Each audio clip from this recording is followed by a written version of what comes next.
Chicagofamous, Mike Love and Dizz, we are back.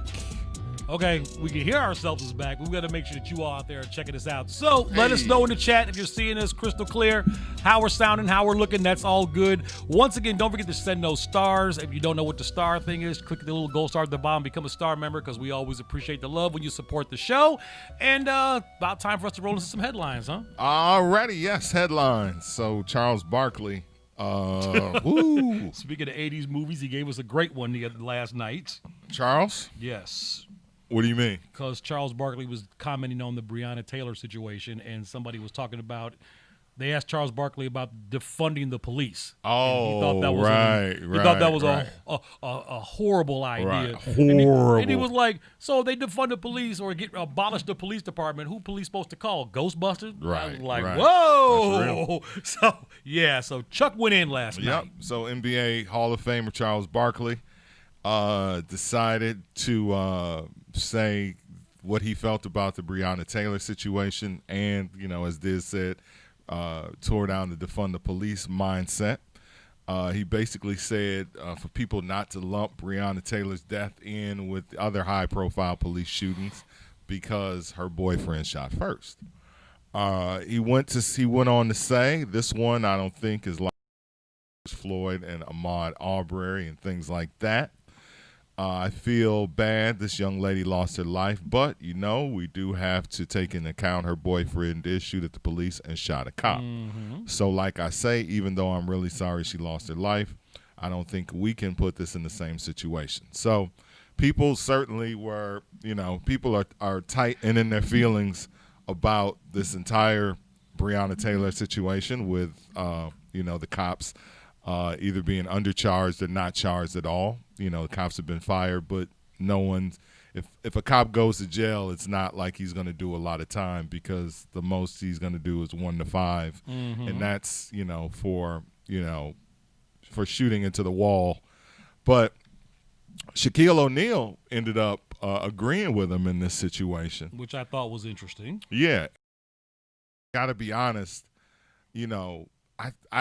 I agree with Charles in the sense that the whole collective black trauma thing is tiring.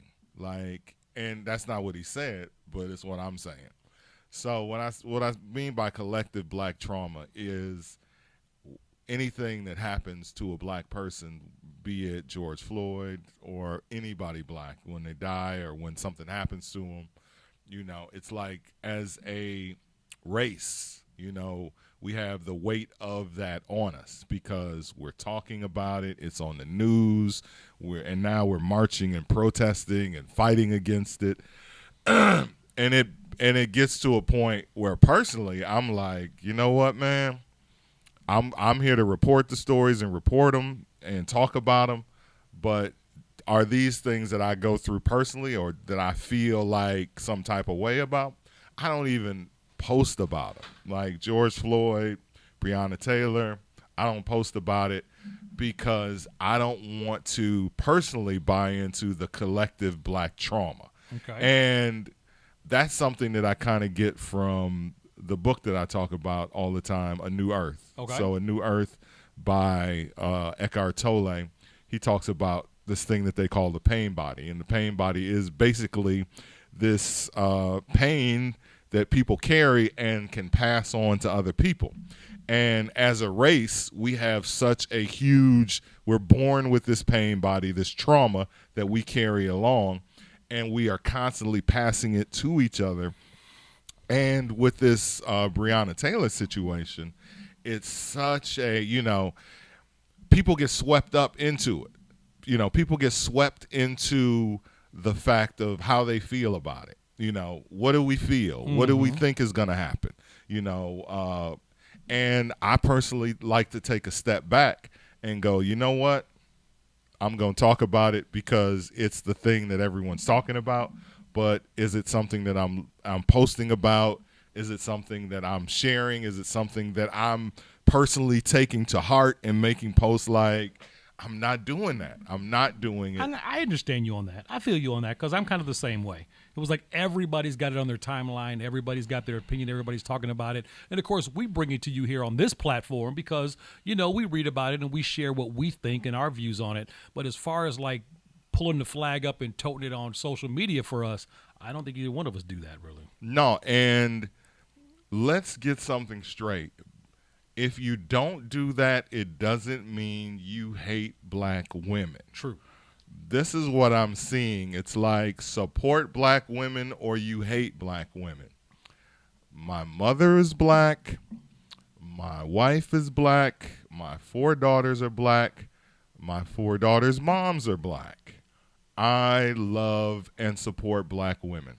Because I'm choosing to report on this but sit it out personally does not mean I don't love black women. I appreciate the deep dive that Mike Brown did on Triggered yesterday. True. He went extra deep. And that's what that brother does. I mean, yo, you want to really get down to the nuts and bolts of a situation? Yeah, he went there. And he played audio and video from Breonna Taylor's boyfriend. We talked about this yesterday. So Breonna Taylor's boyfriend sat down with the police right after it happened, and he said there was a knock on the door. There was, like, this guy was basically talking not from fear, but just from a place of, I'm trying to give you the facts of what happened and why my girlfriend is dead now. So my girlfriend is dead now because we heard a knock on the door. This is what he said. There was a knock. There was another knock. I don't remember if he said they identified themselves as the police, but he was afraid. He was afraid. He grabbed his gun. I'm not like, here's where we as black folks start drawing the line in the sand. Okay. We start saying, if you ain't saying arrest the cops that killed Breonna Taylor, you fucked up and you hate black women. I'm just saying that we, Dizz and I'm just going to speak for myself, but I know this man. It's like we have to come from the perspective of, like, somebody has to be the purveyor of information, right? Somebody has to. Griff. Somebody has to be the media. Somebody has to be the media, and the media used to be indifferent and just give you the facts, right? So that's what we try to do. So within trying to stay indifferent to the story, if you can't be black, I'm not carrying the collective black trauma on any of this. I got enough shit going on in my own fucking personal life to carry without carrying George Floyd, without carrying Breonna Taylor. And so do y'all. So do y'all. Everybody, I think a lot of the collective trauma comes from the fact that it's so much shit going on, so it just piles on. You don't have to cross. I'm not. Hey, it's a collective trauma in this country right now. All of this shit that's going on is affecting everybody. COVID, lockdowns, fucking people dying, people protesting, marching, tearing shit up. Everything that's going on is affecting everyone, not only in this country, but in this world. Excuse me if I do it different. Excuse me if I don't have a solution. I don't have a fucking solution for this. There is obviously no solution. We could sit here, defund the police, get rid of the police, all of these things. It's like Charles Barkley said. You get rid of the police and then what? So now it's just like when you take the Chiefs. Let me speak in Chicago language. When you take the Chiefs out the picture, which is what they did in the 90s and the 2000s. When you take the Chiefs out of the picture, what happens? Now everybody's fighting for this space because now there's a void and somebody's got to step in. That's why you can't That's why you can't jail away the problem, because when you mass incarcerate everybody and throw them behind bars, then the little dudes from up and under them are trying to come up and take the space that exists now. There's always going to be a problem in this nation, in this country. You can't defund the police and solve the problem. You can't abolish the police and solve the problem. The problem is so ingrained in this country, and it is not going to change because the elites, the rich, the people that run this shit behind the scenes are constantly pushing these things in your face to make you angry. So excuse me for saying, you know what, I don't want to be mad. I want to report the news to y'all, and if you choose to post, I'm sorry, sister, that's fine. That's fine. I got enough shit going on in my life for me to add on to the trauma. I got enough trauma. I got enough trauma of just being black and just being an adult, being 54 years old, taking care of my family. So now I got to add the collective black trauma. I don't even want to say we're the only people that do that, because we're not. But as a nation, we see so much of this with us. And it's like, look, they're killing each other in the city of Chicago. How do you feel about it as a black man? Well, I feel bad about it. Everyone's so numb to it. You're numb to it because it's happening all the time, and you are powerless to change it, because this has been going on for 50 years. In 1974, the highest number of homicides in the city happened. 970 people were killed in the streets by homicide in 1974. 1974. So that means this problem has been going on for 50 years. If they wanted to do something about the problem, they would do something, but they don't give a fuck, because as Mays Jackson there's so many poverty pimps in this city. This is the city of poverty pimps and gangsters. And as long as there's money to be made from black pain, it's motherfuckers that's gonna make the money. Believe you me. I had a Mike Brown moment. Dude hyped me up, though. I love when my partner gets on an Esther roll. God! Dude, that was an Esther roll. I wasn't saying shit. I'm like, oh my God, Mike is on an Esther roll. I'm just going to sit here and I'm not going to say a damn thing, because, I will co-sign that in a heartbeat. Mike Brown, what up? Yo, Mike Brown, what's happening? I hope I did you proud with that. Woo! If I didn't, I didn't. But that's me coming from my fucking heart. This is not your bad boy GCI 97 radio you're listening to here. This is what's happening. I am not buying into the collective black trauma. I'm not. I'm fucking not. I'm not. I'm here to give y'all the information, and if you want to do that shit, go right ahead. Man. There you go. So, see, once again, it's Chicago Famous. This is what we do on this show till 6 p.m. Monday through Friday. Like I said, hey, this ain't your Jukathon 97 bad boy radio here. It is, though. It is. It is, but it isn't. It is as it isn't. We're old dudes. We're not bad boys no more. But, hey, this is how we get down.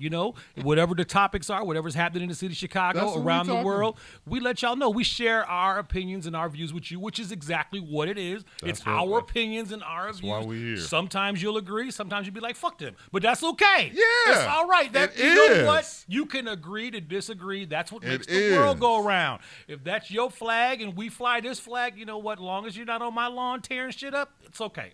We went through that a couple weeks ago. It's all right in my eyes. So that's why we love doing what we do here on the What's In It for the Black People Network. We appreciate you all out there sharing it, everybody looking at us on YouTube, you all that leave all your comments in there, and, of course, the whole crew we got working with us. Yeah, our man Mike Brown, if you haven't checked out this guy's show, man, this dude, wow. He's a fucking preacher / facts fall out the ceiling when this dude gets to talking, man. Like, he will break it down on your ass. So make sure that you check out this brother, along with the rest of the staff here at the What's in It for the Black People Network, because that's what we own right now. Yeah, put him on 5 days a fucking week. Man. Put him on 5 days a week. Hey, like I said, that brother, he'll let you know. And I like the fact that he's willing to help, too, because he'll tell people, look, if you don't know and you're not familiar, let me know. I'll send you the paperwork. I'll tell you who to look up, who to contact, exactly what language you need to be aware of when you're reading these contracts and stuff like that. I mean, and we need, once again. I mean, he's an instructor. People so talk about education. You know, education is more than a classroom, okay? There's education all over the place, and that's what's lacking a lot of times because, again, people rely on what they see on TV, what they see on Twitter, and they don't take the time to deep dive the real important issues. They'll deep dive what's happening with Kim Kardashian, but they won't deep dive who's running for Senate or who's running for Congress or what policies are being passed. So, look, this is when you have to take the time to take about 30 minutes out of your day and do some serious research and hear what people are talking about. Because, trust me, when this debate jumps off next week on the 29th, that's going to be some must-watch TV. Nigga. Well, man, This we should have a watch be- party for that shit because that This is going to may be crazy. The most watched. Let me tell you something. debate. You are going to see more Biden commercials this weekend. They are going to run super heavy because they're going to try to get as many coup points in before Trump just starts throwing gas all over him come Tuesday. Oh man. Man. And honestly, I feel like I don't know how many debates they're planning on having. I think there's 3. I know Trump's debate style. Like, it's just like It's like what was the movie that Eminem was in like 8 Mile? 8 Mile. Shit, It's like 8 the Mile. final battle. It's like B-Rabbit versus fucking, Right. whatever dude's name was. Like, dude, man. Like, Trump's just built for that. He just can't wait to just say outrageous shit and get all into people's feelings and get people tweeting and like I said, Joe is just the old fucking Grandpa man. Joe. Grandpa Joe. I don't think he is ready because he's going to try to stick to script and, okay, this is what I think, and Trump is just going to wow the fuck out. I mean, I wouldn't be surprised if he walked in with a theme song. Like, why you didn't not? expect anything from that dude. Like, that's that type of shit he's on, man. It kind of feels like another movie. Oh God, what was the name of that movie? It's fucking. I'll never get it now because I'm lost in it. It'll pop in. Anyway, it's a movie about the future and old girl is in it. Fucking I can't. I'm drawing a blank. Okay, you'll figure it out in break. It'll pop in. That's what happens. Yeah. So. It's not B Street, right? No, it's not. All right. It's from the 2000s. But it's basically a guy who goes to the future, and your man is a former wrestler is president, and I cannot remember the name of the movie. All right, somebody knows. Put it in the chat if you all got an idea. Well, help him out. That's what we need y'all help. Sometimes we need y'all help. So if you're checking us out on YouTube or on Facebook and you got an idea kind of what Mike is talking about, it's a 2000 movie. The wrestler is the president. That's what you said? Right. The black guy is the president, and they always drinking Brondo. Okay, so if you have an idea on what he's talking about, put it like in the that's chat. where the world is now. That's a Wolf D movie. If Wolf D was here, he'd be able to tell me. Wolf D. Anyway, yeah, that's that. Collective trauma. Idiocy? Idiocracy. Idiocracy. Idiocracy. Idiocracy. Idiocracy. See, shout out to Sherry and who else put that up in there? Idiocracy. Yep, they put that in there. Great movie. Anyway, Miss Jackson, thank you very much. Thank you all for knowing what the fuck I be talking about. You always have our back, so that's good. And I lose my place in my mind. But my point is, again, it's okay if that is your thing. Like, we need. It's okay. Like the comedian Patrice O'Neal said, sometimes I just want to give a fuck about what I give a fuck about. There you go. And I think that in life, we're made to feel like we're supposed to give a fuck about everything. Like we are. Like, and if you don't give a fuck about this thing. Well, now, then especially you're with social wrong. media being around, and what are they saying on Instagram? What are they saying on Facebook? What's on your Twitter timeline? Yeah, they kind of But want you to again, pick a like side. the movie, aren't we being fed that? Yeah, Like, and we we're are. being fed to we feel are that being way. fed that What's the so name of we that? can react. So the social experiment. Social experiment. That's on Netflix. So if you There's got a some reason time, why we you got only some see time that this in weekend, our phone. watch Netflix Social Experiment, and you'll see what we're talking about. Yeah, we are fed this information because that's what they're looking for, reactions. They want us to like it. They want us to tweet it to somebody. They want us to get charged up and go on our own personal esterol on social media. We can do that here. So, that's just how we're doing it. But I yeah, love I mean, black that's women, crazy. man. I love black women. Well, I we're really- glad I to know that. really- And then I somebody's going to put really in the do. chat about your white girl story yesterday. I mean, They and were that's talking why about our white girl Mexican story yesterday. I didn't marry her. Mike ran off with Becky and I was dating Dora, so yeah, it was. He said Dora. They called her Dora. Her name was Maria, bro. I know what her name was. Right. But you know our people. You know. People are so fucking. At least I called mine Becky because I couldn't remember her name, and I still I remembered her name during the day today, and now I'm drawing a blank. Oh which, my God, the which chats are doesn't matter. hilarious. At the end of the day, and that's just another thing that we did. You know what? And I think one of the reasons why there's this black women don't feel protected thing going on. And, Maze gets it in the morning and we get it. Like, women today really need to see other women talking with men to feel comfortable about men talking. Because, and I learned this doing the morning show at 106. I had a female co-host, and I realized that we live in a world now. When I did afternoons by myself, I realized we're in a world now where women really got to the point where they didn't just want to hear just guys anymore. Mm-hmm. Like, it was like, I need a woman to balance that shit out. Change Boys Town. Because we're there too. Boys Town is now right. Right. Women are like, I'm going to be, and rightfully so, because Ace is the place for your helpful hardware man. No, I work there too. and We're folks now. So. right, and woman. So we live in a time where a lot of women can't just sit and watch. For the most part, They need that connection. For the need most that part- woman connection. So yeah. For the most part, I definitely get mannish earmuffs. I definitely get mannish. Diz does his thing as well. I just get stupid. He So- gets stupid. I get mannish. And women can sometimes have a problem with that because it might come off in some minds as misogynist. But I'm going to tell you, we may have some guests come in. We're definitely going to have some female guests. Mm-hmm. But we're not going to have a girl because we feel the need to bounce the shit off a girl to kind of make woman sense or, I don't think Sister Soldier's going to be sitting down with us, right? No, not at all. And I think that in this world there is now room for everybody's voices. So True.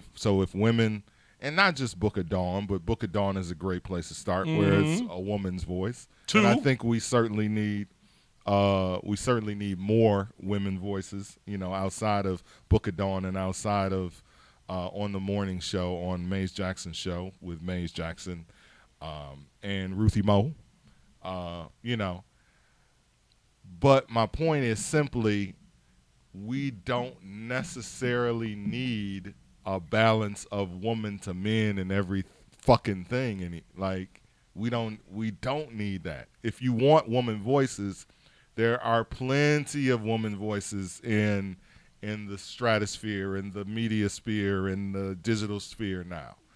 The fact and it isn't so much guys, like, again, just this whole men hate woman thing. Like, I hate that because we don't. Like, we're just guys and we just talk about guy shit and we want to be guys and we want to be men. It's a different and we don't mindset. want to feel like there's somebody there that's, gauging what we say and they have to soften it up for, no.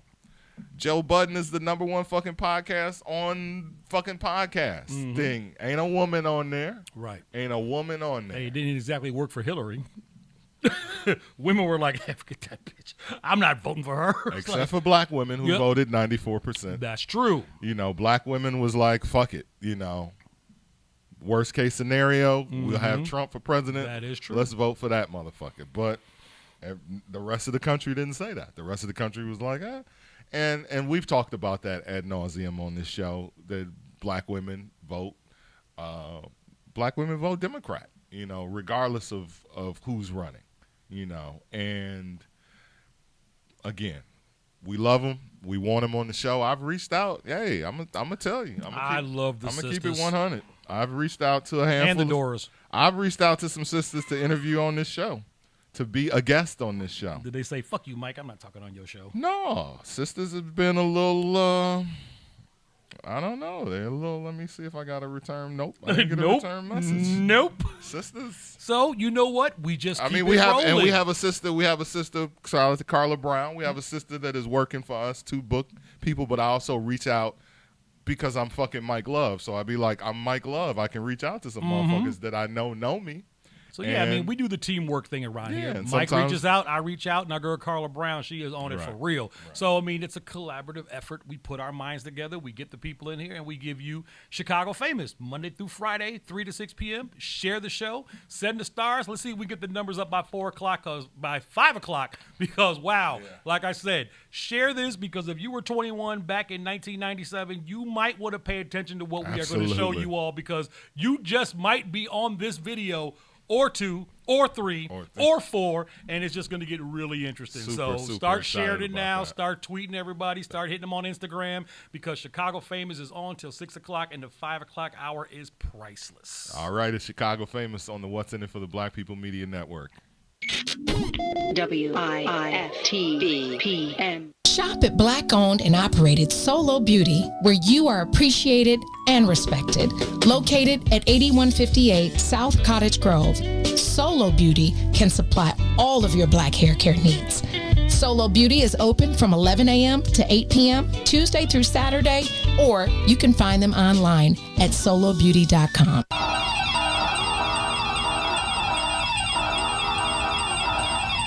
This secure moment is brought to you by Secure Home and Automation, your premier authorized Bring Security dealer.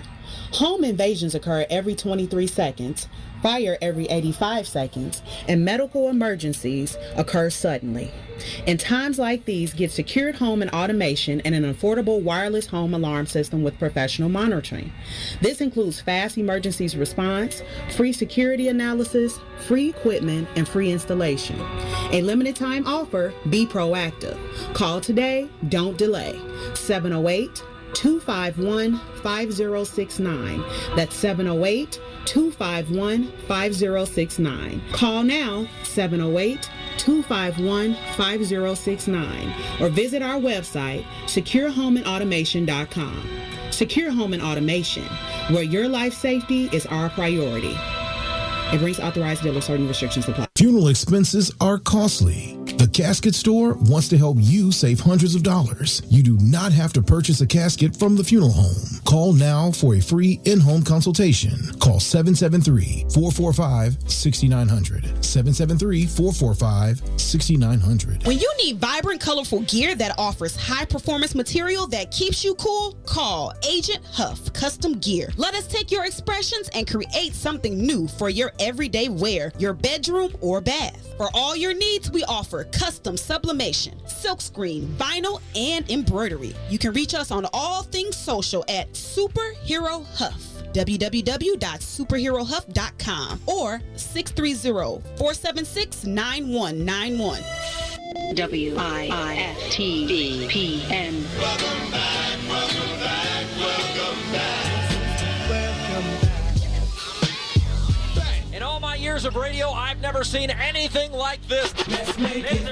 You're listening to Chicago Famous with Mike Love and Dizz. So hit it.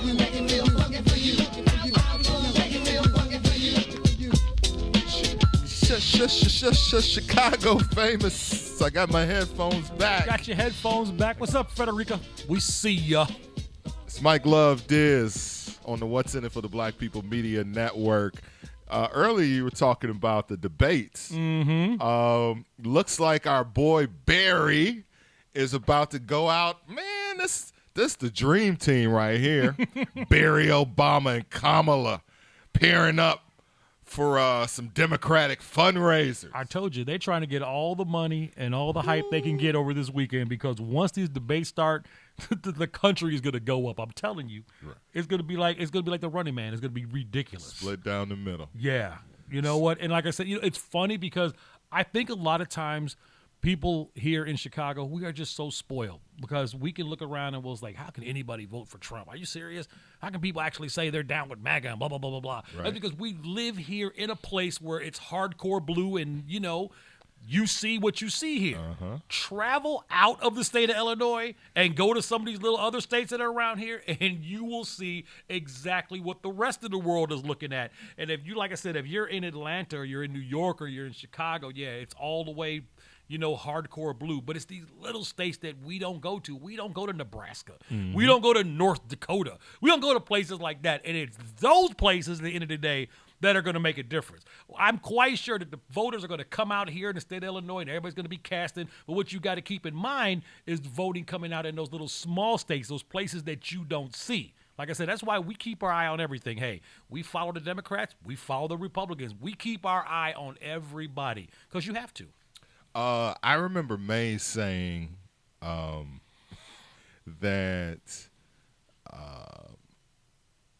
Barry or Barack Obama actually made a comment about Kamala back in the day while she was, still in California.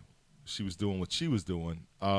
He called her the best-looking district attorney, or no, she wasn't district attorney at the time. She was she had moved on, and she was the state's attorney general.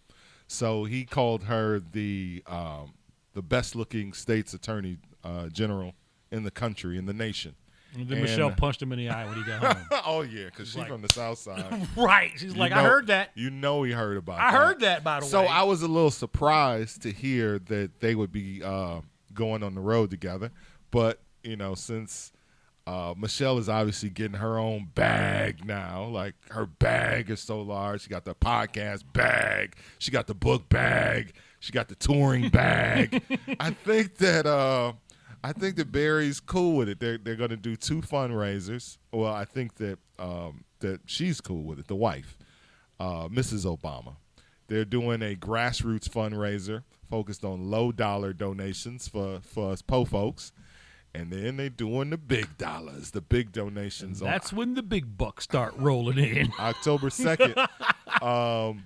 The crazy thing is, though, they're going to be both of them are going to be virtual. I hate this I love this, but come on, man. Barack Obama, the black president, in the room with the woman who could be the first black president, vice president. I was about to call her assistant. President. Right, you already know. right, You saw her walk off the right. plane with them Timbs First on. black woman That was president. not a vice president walk coming off that plane, Jack. Right. She walked off like I'm President. Finna be. Right. I would love to see them in the room together because it's just gonna be so much black pride. It's gonna be because black folks love they Obama. That's they guy. Mike, you're black. I've always been a little iffy with Barry. It is what it is. Okay, can I be honest real quick when it comes to Barack Obama? Sure. Oh, real quick, shout out to my cousin Heike who's checking in now. Heike Remember? Jones. We brought her up yesterday. We sure She's did. checking this out. What's going on, little cuz? I remember that week a couple months ago. It was like a straight week where Barack Obama was on Biden's commercials and he was on the other guy? Oh man, why am I drawing a mind blank? You're doing a Mike Sanders. Barry. Not Barry. Right, not Barry. Sorry, not Barry football. Sanders. But yeah, you know who I'm talking Sanders, about. who was running for president. And Bernie Sanders. And I just thought that was really odd because you know how I am, right? You're either a Cubs fan, Sox fan. you folks, you people. Pick a side. You can't play both. And when Barack Obama was like endorsing both at the same time, I was like, what is this about? That was crazy. Democrat. That was crazy looking, though, because I was like, okay, pick one, because it's like, okay, one commercial says, yeah, this is my guy, I'm down with him. And then the next commercial, you're like, yeah, I'm down with him. I'm like, okay, wait a minute. Right. I'm completely confused now. You all have had 4 years to get this together, and this is what you roll out?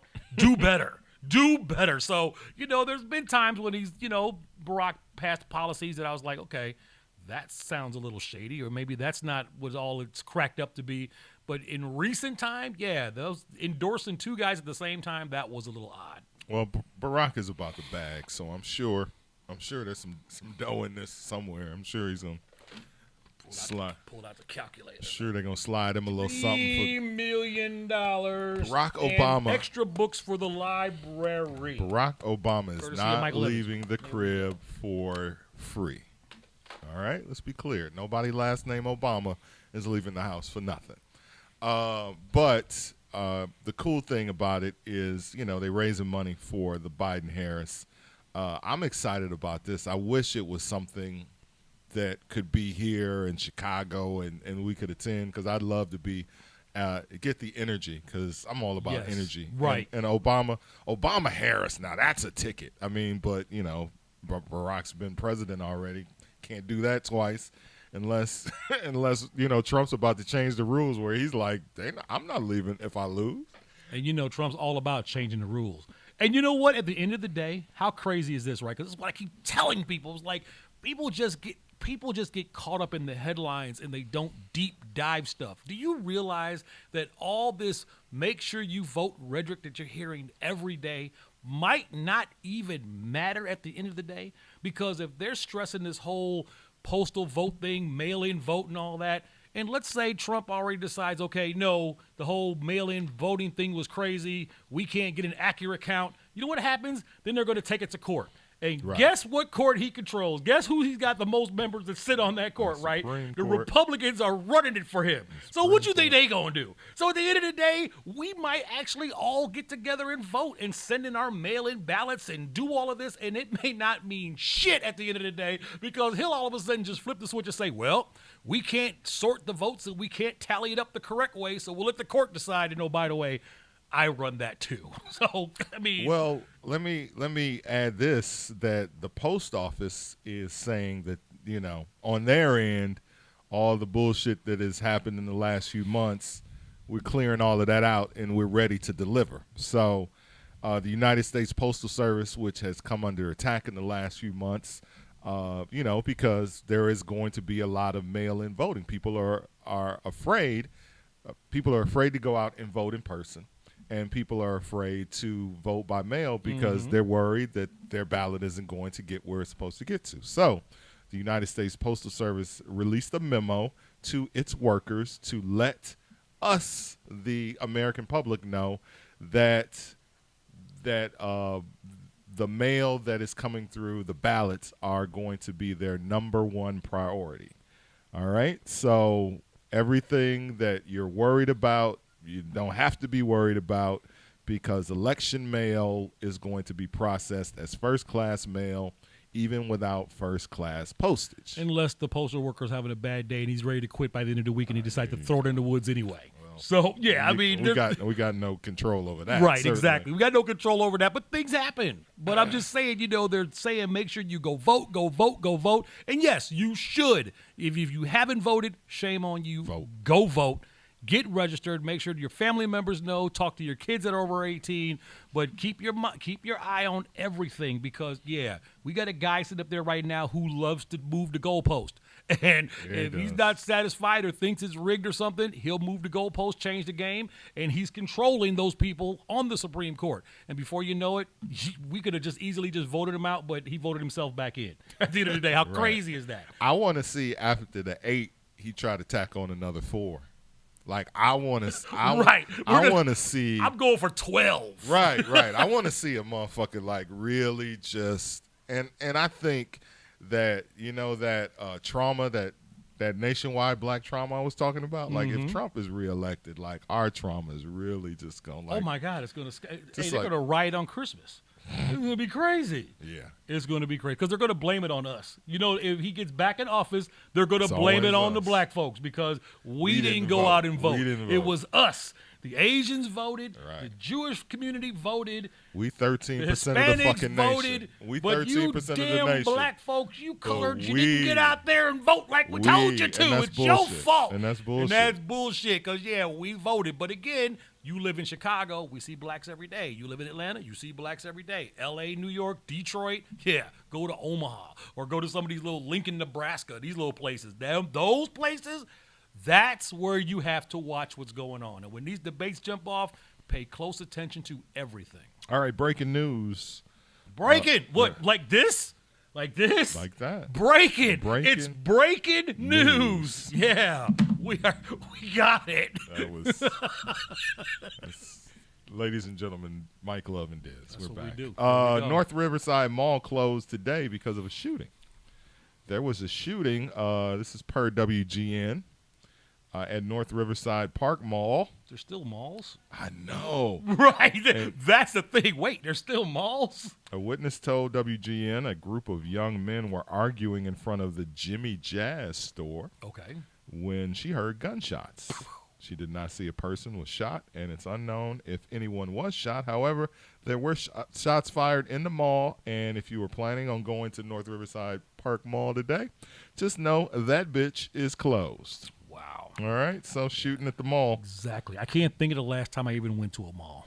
Shit, ain't no, I mean, what? You don't have to, and you can just order everything online. I'm thinking maybe 6-7 years ago, maybe I went to the one in Maryville, Indiana. Maybe that was the last time I went to a mall. Malls are certainly obsolete. And, I mean, if you want something immediately, you know, like, I don't know. The last time I went to the mall, I went to Orland for the Apple Store. Right. So, you know, Apple Store right there at Orland. Got to go in the mall. The mall was our social media.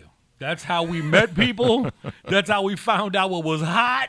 That's how we found out what was happening. You wanted our social media, it was the mall. Whether it was Lincoln Mall, it was Evergreen Plaza, wherever we went, that was our social media. You wanted to date somebody, you actually had to go meet them in the food court or whatever you had to do. You know, I mean, right. Again, I watch my nieces and nephews. They sit on their phone all day. That's why they're so awkwardly challenged when it comes to socializing with people. Right. It's like you just put that damn thing down. It's like everything is a tap, tap, tap, tap, tap, tap, tap, tap. Like, get out and talk to somebody. All right, let's take a break. But coming up, we got some treats for y'all. Coming up, we got treats, baby. Treats. We're going to be digging into crates. Actually, we're going to be digging in y'all crates because you all did us a solid and sent us some material that you dug up in your house, and you were like, okay, we know Dizz got deep crates. Let's show Mike Love and Dizz what we got in our garage. So we got a bunch of photos in. We're going to share these photos with you all. Some classic stuff. Anytime you want to send something from your crate to us to be featured on the show on Fridays, send it to MikeLoveandDizz@gmail.com. That's MikeLoveandDizz@gmail.com, and we'll get it. We'll store it in the crate, and we'll pull it out on Friday, and we'll share it with everybody out there watching. So shout out to Nia. Shout out to Lee Roddy. Shout out to Nadima. Everybody who sent in pictures and let us know that they got deep crates as well. So that's coming up in minutes. It's Chicagofamous on the What's In It for the Black People Media Network. WIFTVPM. Chicagofamous with Mike Love and Dizz. The destined legend himself, Leon Rogers. Yeah. What's going on, Playboy? Man, listen, honored to be here with radio legends, man. Two brothers I looked up for and patted my success. You walked away from your day job and you went straight in the Man, brother, first time somebody called me to do the gig, they was like, hey, I got my grandmama's 85-year-old birthday party. She's turning 85. She has a brain tumor. I mean, now she's not going to be able to hear because she's in a coma, but she'll be laying in the room, and we just want the good vibes. Well, what is it? $75. We need you to do an hour. I'm there because of the passion. I wanted to do the comedy. Yeah. So I quit. But when you quit that job, and the job I had was decent. My father, every young black man should have a dad or a father figure in his life. Yes. When I say he went off on me. My son works. When I told him I quit to do comedy, you know, my mom, mamas is always like, well, that's good, baby. You spread your wings. Realizing what God wants you to do. Right. My father like, you got to be the dumbest son of a bitch in the world. I can't believe you came from my ball sack $65,000 a year. Me and your mama combined only make 80. You dumb mother. I mean, going off. Like, me and my pops actually kind of fell out. You know, old school black fathers, old school mindset. They came up working. They know how hard it is. Hands knuckles black. Hands look like he worked at the steel mill, like he was dipping them in the lava. So, you know, he pissed. My hands manicured. He's super cool and he know kung fu. I'm clean. I work on computers. Drives a $5,000 car and wears a $100 suit. Right. He like, I'm out here getting lung poisoning from inhaling all these steel mill fumes and touching people's mail. Look at my hands. I can't even pick up a fork and knife. Your mama got to cut my food for me. And you want to quit to do some damn comedy. He hell. Chicago Famous, 3 to 6, Monday through Friday, right here on What's in It for the Black People Media. Funeral expenses are costly. The Casket Store wants to help you save hundreds of dollars. You do not have to purchase a casket from the funeral home. Call now for a free in-home consultation. Call 773-445-6900. 773-445-6900. Chicago Famous, Mike Love and Dizz. What are you looking at, man? Just COVID restrictions lifted in the state of Indiana. I'm telling you, and the state Indiana of Florida is like, today. we are open for business. They back. Like, they don't crush Illinois enough with their cigarette prices and their gas prices and the casinos before we had them. They're like going for the kill right now. Right. They're like, we are open for, you want a concert? Back to you want a party? Everything. Anything. Come on over us. And our gas is $1.95 a gallon on top of that. Everything. So the state of Florida. So if you plan the trip to Florida, if you plan the trip to Indiana, both states, as of today, absolutely open. Would so Indiana be considered a trip, considering that the Skyway gets us there in like 8 minutes? Man, that's a trip. Anytime you burning gas to get somewhere, that's a trip. All right. Unless you at, I don't know, like walking distance from the state line.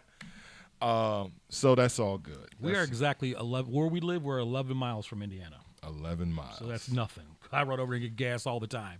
So, shoot. I actually looked at a couple of houses in Dyer. Dyer and Sherryville. I almost moved there. I was really close. I was looking at it, but didn't work. Wife wasn't hearing it at the time, so ended up staying. So there you go. Well, there you go. And here we are.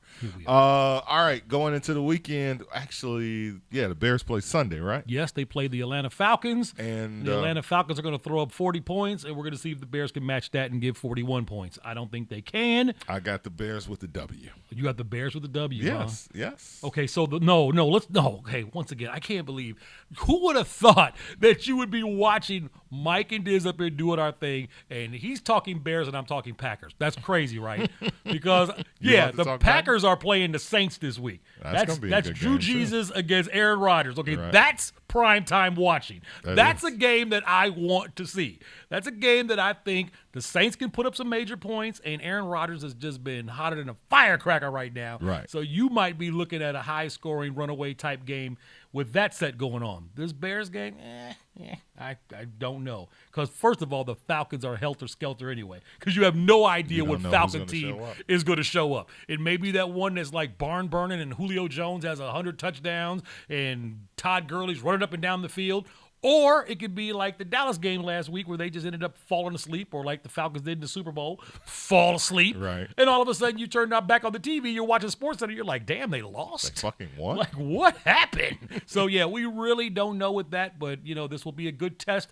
This will be definitely a good test for a lot of Bears players that people are saying that are proving their worth right now. So, okay, you've been bum-slaying between the Lions and... Bum-slaying. You're right. Not familiar with that term. They have been bum-slaying. Okay, so when you beat up on the Lions and you beat up on the Giants, whoopee. And both of those teams could have walked away with a W in the last 10 seconds of the game if the guy, first of all, didn't drop the ball, and the other guy didn't get... If Eddie Jackson didn't get called for a pass interference call, which he should have got called for, but they didn't throw the flag. Right. We could have lost both of those games. Fair enough. So don't be going club dub when you're bum-slaying. So this week, this is a is real the test. football team. This is So the we're going to test. find out what our squad is made of, and we'll be checking it out, and we'll give you the review on Monday like we always do, and we'll break it down for you. And I know the Cubs are playing the Sox, but whatever. They're both in the playoffs. I don't feel like So talking you're about not. baseball. Nope. You're not. I'm not hyped. I'm not crazy. I'm not running around here with the jersey on. Get me to the playoffs. Almost. Playoffs start, I'll be rocking the Sox jersey like I always do. But in the meantime, I'm just going to sit back and relax because you ain't won shit yet. So let's not get beside ourselves. Right. That's all I'm saying. And I'm telling you that I looked for my Sox jersey today. I almost put a Sox jersey on because You had to go through all the Milwaukee Brewers jerseys though, to find the Sox. But I got one. Actually, I got two. I got the pullover socks with the 80s joint with socks across the chest. Yuck, not the softball joint. Fam, that's my That favorite 83 jersey sucks. favorite. I hate that softball jersey. That's my favorite logo. Black and white, period. Just keep it traditional because that softball It's uniform. traditional since hot, 90? Hot garbage. Traditional since 90? Come Hot- on, man. Hot garbage. Taking you back to the 80s. Give me the gray joint with Chicago in cursive across the front. I'll take that one. Okay, Put on the fair Jose Valentine joint. But I am That's not the one I rocking, got. That's I the am one not I got. rocking that Harold Baines 83. Come on. Ugh. Give me the Kittle. Hey, nah. Stop.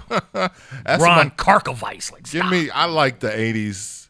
I like the Chicago White Sox of the 80s. I was a fan of the team. A lot of great players back then. And I promise you, I was a kid in Milwaukee with a Sox cap because I really used to like the logo that you hate. I loved, and that's still to this day my favorite White Sox logo. He's from Wisconsin. Right. What do I know? Right, What do I know? exactly.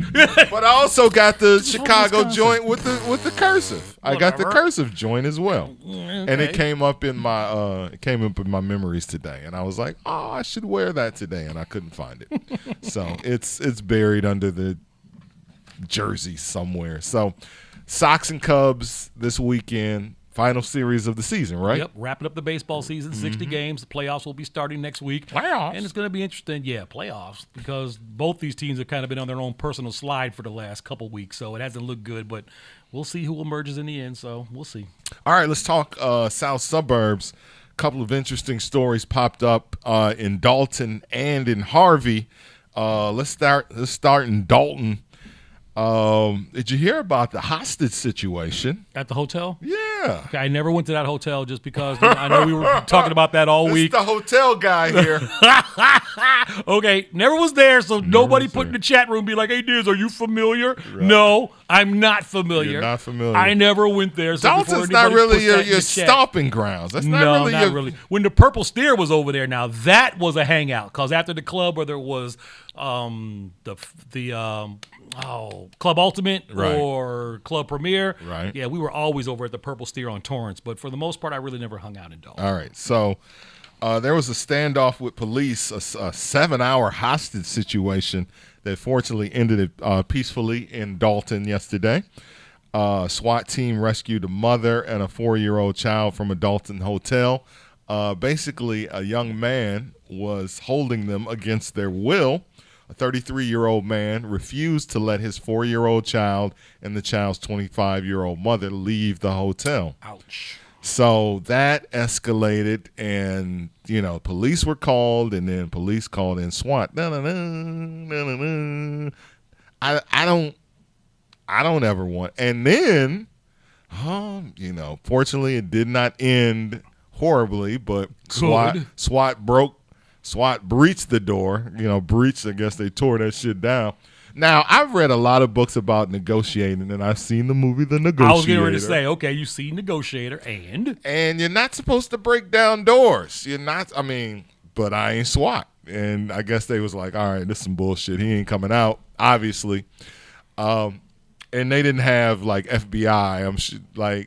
The books that I read are written by FBI negotiators, and FBI negotiators have these tactics, and Danny Roman. right. Exactly. They have a way of getting you to come out, but obviously after 7 hours in a freaking hotel room, this guy wasn't coming out. So they was like, you know what? He's probably not armed, and if he is, we SWAT. Fortunately, it did not end with any lives lost Especially or injuries. when you got kids involved. Yes. When there was a kid in the room too, you definitely don't want to push that envelope and help and turn that into a real tragedy. So, and I think they probably within negotiations, you kind of gotta know, like, you can't go beating down the door because you don't know what's on the other side of that door. Mm-hmm. So if you know that the guy is not armed and you are armed, then you've got the advantage on him. So if you got the advantage, you kick in the door. But there was obviously all types of police and SWAT cars outside of the Prestige Inn on Sibley. Know the area? Yep. 1335 East Sibley Boulevard. Mm-hmm. On and popping. Yeah. So, fortunately, as we said, arrests were made and people didn't end up hurt. The other story in the south suburbs, in Harvey, new mayor, old rules. I was hoping, Kellogg had been in. Shout out, Kellogg had been mayor out that way forever. And it was he had been into so much stuff that it was just time for him to not be mayor anymore. We spent a lot of time. We live our lives in the south suburbs, so we spent a lot of time in the south suburbs, and and I spent a lot of time in Harvey over a 5-year period. I was a DJ out at Sugar Babies on Saturday night. So what happens in the city of Harvey, I know affects people that I know personally.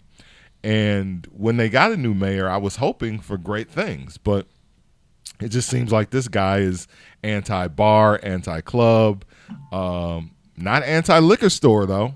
I haven't seen any liquor stores have any issues or problems. No, but he's just trying to clean it up the way he knows how. So, yeah, he's ruffling some feathers for sure. Yeah. So, basically, the city decided that these bars, 8 bars in Harvey, owed $10,000, a $10,000 tax bill, and they had by 5 o'clock today to come up with that money, or they had to shut down. And, these club owners kind of found out this super last minute. Plus, their taxes aren't even that high. Like, they probably pay like $1,000 in taxes on these places. Mm-hmm. And they're like, yeah, we need all these bars to pay a $10,000 security deposit toward this liquor excise tax, or we're shutting you down. And there are businesses that have been open like a year or two. They're like, how do I owe $10,000 and I haven't even been here that long? Cleaning up a city, I get that. But cleaning it up in, like, how do you get rid of businesses and continue to bring in tax dollars? Like, if you're forcing everybody out, how are you even going to get the money? I mean, I'm all for getting rid of crime and shutting down problematic spots, and there's always going to be that. But I don't see how, if you have businesses that are running. Well, again, what's the redevelopment plan? If you close bar 1, bar 2, bar 3, bar 4, what do you see replacing those places? Right. Do you already have somebody in mind? Have somebody already come to you and said, look, if that property becomes available, I'll put a grocery store there, or I'll put a fruit stand there, or I'll give you this particular business? Do you already have that lined up in the can, or are you just cutting these people off and just once they're gone, then now I'm going to roll out the new plan? So, and it seems like, to your point, so that Amazon is going up off of I-57. Massive Amazon. No, the one in Markham is actually off 159th. Yeah. Okay, so that's Markham. But I think Harvey is also some prime real estate.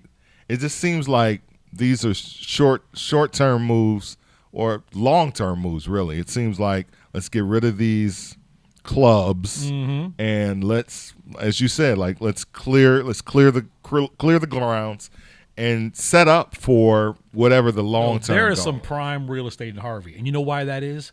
Because there are railroad tracks in Harvey. Railroad tracks, railroads are money. Right. Man, all those goods that you get from Amazon, all that stuff that you see in Walmart, you know how it gets here? They ship it over on the ships, and then they bring it into port, and they put it on them freight trains that have like 200 cars that hold you up the crossing for like a half an hour. Right. Like, and all those railroad tracks that you see in Harvey, like they start making those intermodal type places where, you know, they're bringing in, you know, shipments, and then they're redistributing them out in the south suburbs and stuff like that. That's where the money is. So like that Amazon Center, there's a reason why they planted it right there, because I'm telling you, between truck traffic and railroads, that's big money, man. Dollars are involved in that. Yeah. And I think that there's, you know, some things at play that we don't necessarily know about that are happening or that are going to happen in Harvey, which is why this guy has been, because this is like the second time that he's like come down on clubs. Like a couple, like right after I left Sugar Babies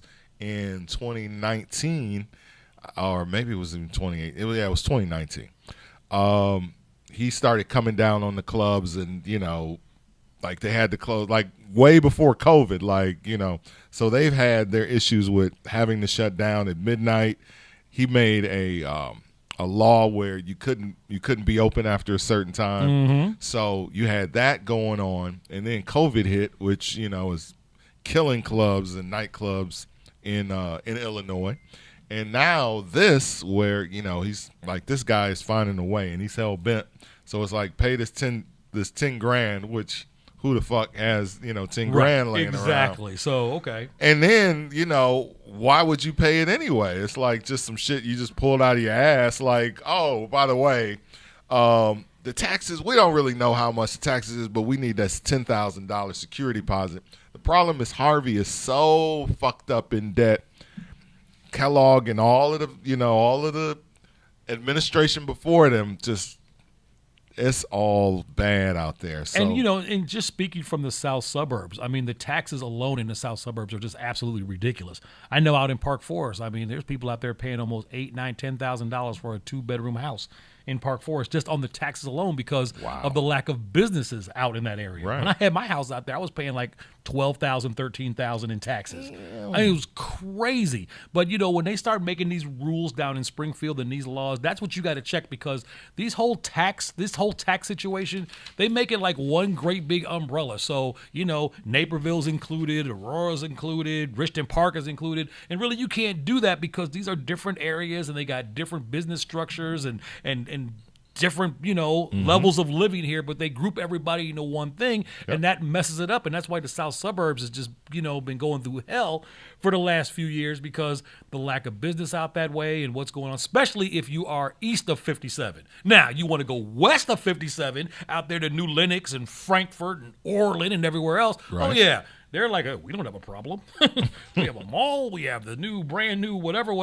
But, yeah, if you go east of 57, Country Club Hills, Matson, all through that area, yeah, they've been struggling for a minute. And people are moving. People are giving up. They're like, yo, I love my neighborhood, but I can't afford to stay here because the taxes are too high. Yeah. And then, you know, they're like, okay, you got little casino joints popping up all over the place. You know, you need real businesses. You need grocery stores. Absolutely. You need that type of stuff. But then you look at what's moved out. I mean, Matson had 2 Targets closed. Not 1, 2. And you could actually see the other Target from the one Target. Right. It was like wow, you had 2 Targets and both of them closed. So, I mean, that's a problem out in the suburbs, south suburbs altogether. And that's something that Springfield needs to fix. And just tacking Springfield onto that, you're seeing these commercials for the every day. The tax. Pritzker administration warns of 20% income tax hike if graduated tax amendment doesn't pass.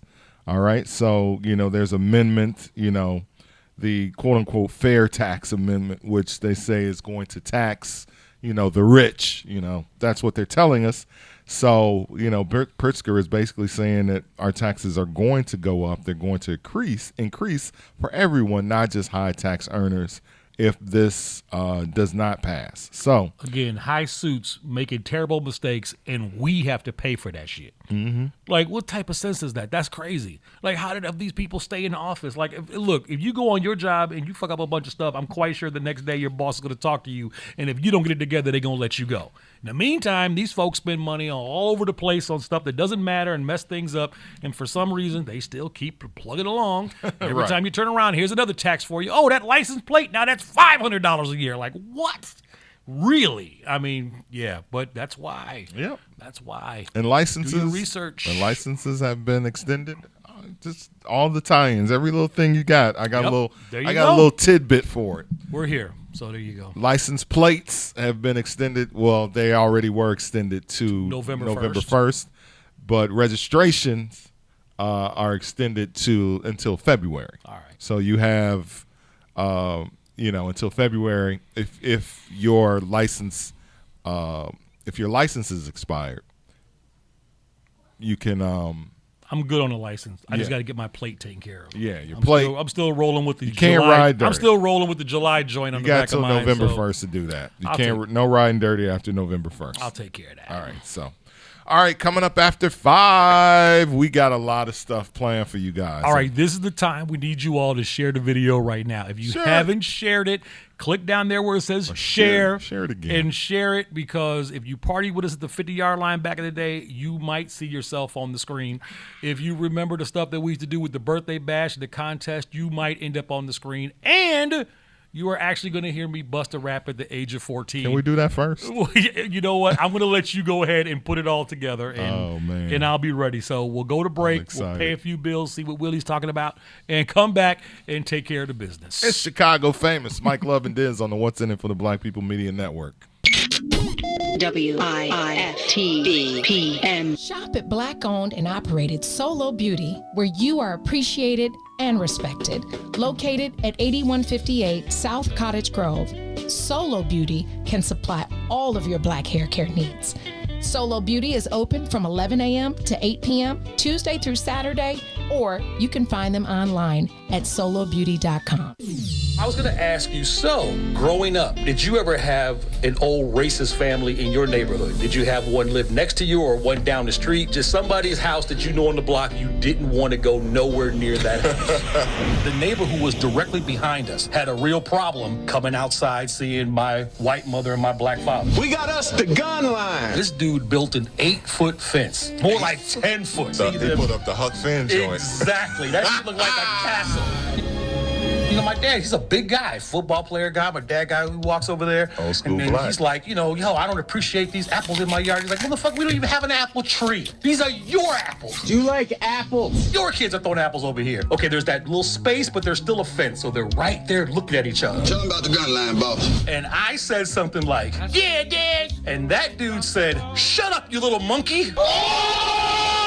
Leroy stuck his head over the fence. You're gonna die, clown! Grabbed dude by the neck. Run.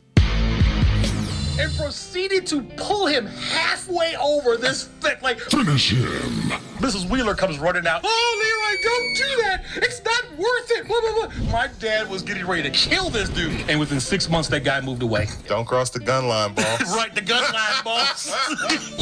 Chicago famous. 3 to 6, Monday through Friday, right here on What's in It for the Black People Media.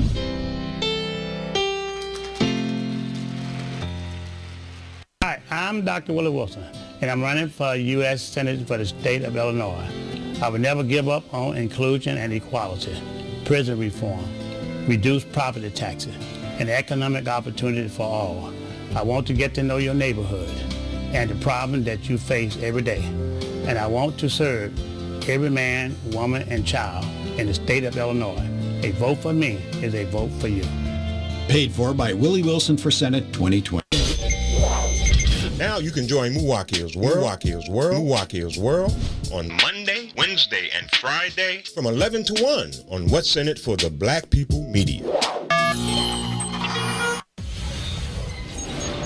What's up, good people? This is Herb Howard, one half of I Said What I Said. Make sure you tune in every Monday, Wednesday, and Friday, 1 to 3 p.m. right here on What's in It for the Black People Media. It is intellectual thuggery at its finest. The Blackest Conversation, Herb Howard, Tucson Warner, Monday, Wednesday, and Friday right here on What's in It for the Black People Media. 1 to 3 p.m. WIFTBPM.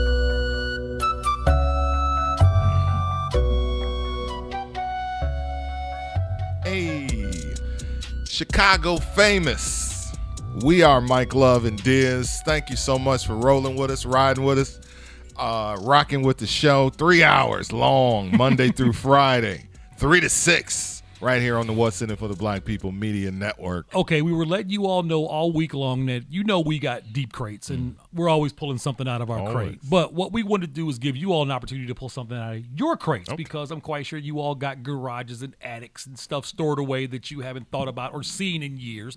And we told you to go take a video or go take a picture of that stuff and send it to us. So we're going to do this every Friday. So if you come across something this weekend when you're cleaning or you're just out and about, take a picture of it with your phone and send it to mikeloveanddizz@gmail.com. So it's easy. It's Mike Love and Dizz, D-I-Z-Z, just like you see on the screen. mikeloveanddizz@gmail.com. Or if you just want to holler at us personally, you can always send us an email there. But you're sending us your crate items, and we will feature your crate items on Friday's show. So every Friday, we'll reserve a certain time where we can feature what you guys are pulling out of your crates. Yes. And if you're asking, why am I wearing a bandana? That's because we're about to flip into full breaking mode in a minute, and I just got to get ready to do my thing. You going to do your moves? Let's go to everybody else's crates. All right, so let's go to their crates. Let's pull up.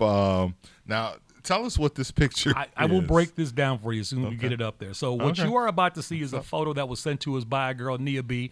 You see her in the chat room, so if you're watching, you'll see her up there, Nia B from out on the West Coast. Shout out to her for always showing love to the show. What up? She sent us a picture. I believe she said the year on this was, I don't know, some early 80s. But anyway, WGCI was doing a promotion at a gas station in Waukegan where they were giving away 25 cents a gallon gas. Wow. And she's actually out there in her... was that really a deal, though, in the early 80s? Wasn't gas already like 25 cents? But still, the cost of living, so you got to take maybe. that into effect. I'm sure it wasn't. But you can see the WGCI banner, and it was an Amoco on top of that. Wow. Amoco, But if you look closely, you'll see a woman walking in the middle. She's got a jean jacket, and she's got on some pink, like, pants or whatever she's wearing on. That is actually A.J. Parker. Whoa. And A.J. Parker used to party with me back at Club Ultimate back in the day. But, yeah, she was hosting that event. And Nia said that she went and knocked on the WGCI van and had A.J. Parker say her name. And that is Nia with the stonewashed jeans on. And I believe she said she was 13 in that She was just a kid, so she didn't work right. at the radio. She wasn't working in radio at the time, and she said she was 13 at that time that picture was taken. So that is classic. I wonder if that's like, I want to do radio now. Was that her radio moment? Right. Was that her moment where it was like, I saw A.J. Parker at the Amoco with WGCI back in 1981, and she's saying it's 1990. Oh, it's 90. So it's 1990. Because if it was 80, it was early 80s, she'd be like my age. Yeah, I was 1990 14. For that. I'm still tripping on the fact that GCI was up in Waukegan. I'm just, Like, really? Like, we rarely got up that far. 1990. Okay. All right. Shout out Nia, because I'm like, shit, she really my age. She was out kicking it. And A.J. Parker. Wow. Okay. Talk about flashing back. So thank you, Nia. Once again, mikeloveanddizz@gmail.com. Send us those photos. Oh, here we go. I think Naima sent us this picture. This was her Blockbuster membership card. She still has it. And the crazy thing about it is, somewhere in my crates in the garage, I still have some Blockbuster VHS tapes that I didn't return. And I was trying to find them before I came up here, but I couldn't, so I'll bring them next week. And the Blockbuster you did. Right, exactly. With the cover, the hard cover on that. Right. But she actually still has her Blockbuster membership card. It's in good shape. I know, it looks good. Mine was tore the fuck up from being in and out of the wallet all the time. The joint looks all laminated and shit. Like, wow.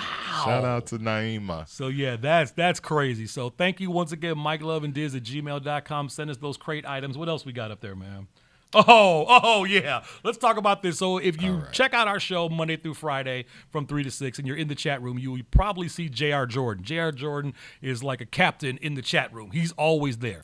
What you don't know about J.R. Jordan was J.R. Jordan is a singer. And he hooked up with my guy, DJ Pierre, back in the day, and my guy, Felix the House Cat. And I was in the studio with him as well when this whole project was coming together. Nice. But he was featured on a house classic. I mean, this is a classic. This record will live forever. All house clubs that got played all over the radio, but this particular joint was called Fantasy Girl, and it was on SRO Records, and he actually sent us the original 12-inch that he got that he was featured on, and, we had to bring part of Fantasy Girl up here so you all know what we're talking about, so we can go there. All right. Can we get some volume on the... There we go. When I see you moving. JR, when you put this out? Still in high school, I'm sure. Right, it bloomed. That's when we decided to put vocals to acid. Right. This record was so fucking big. Man, that record was Man. large. Don't you know I dream about you, girl? Fantasy girl, you come into my world at nighttime. We got to get JR up on the show. Man. Get him and E Smooth. I still remember sitting in Felix the House Cat's basement when he got that drum machine that they used for that. And he was like, watch this. And he was programming the beat, and I was like, yo, okay, I'm feeling that. And then Pierre put a little acid on there. That's my part. Oh, yeah, when the bass kicked in, woo! Old school systems they had in the clubs. Man. You feel that shit in your chest. Okay, and you know what was really fascinating about this record? This is one of those rare house records that actually crossed over far as to the Hispanic audience. We good. This is not. It's Chicago. Trust. This is not. It's not gonna trust us. Right. This is actually in my shit that won't get me blocked. Right, crate. that's not gonna get. I have a flagged at whole. all. Yeah, I have a whole crate. Facebook ain't tripping on that. No, trust me. But yeah, that was what I remember.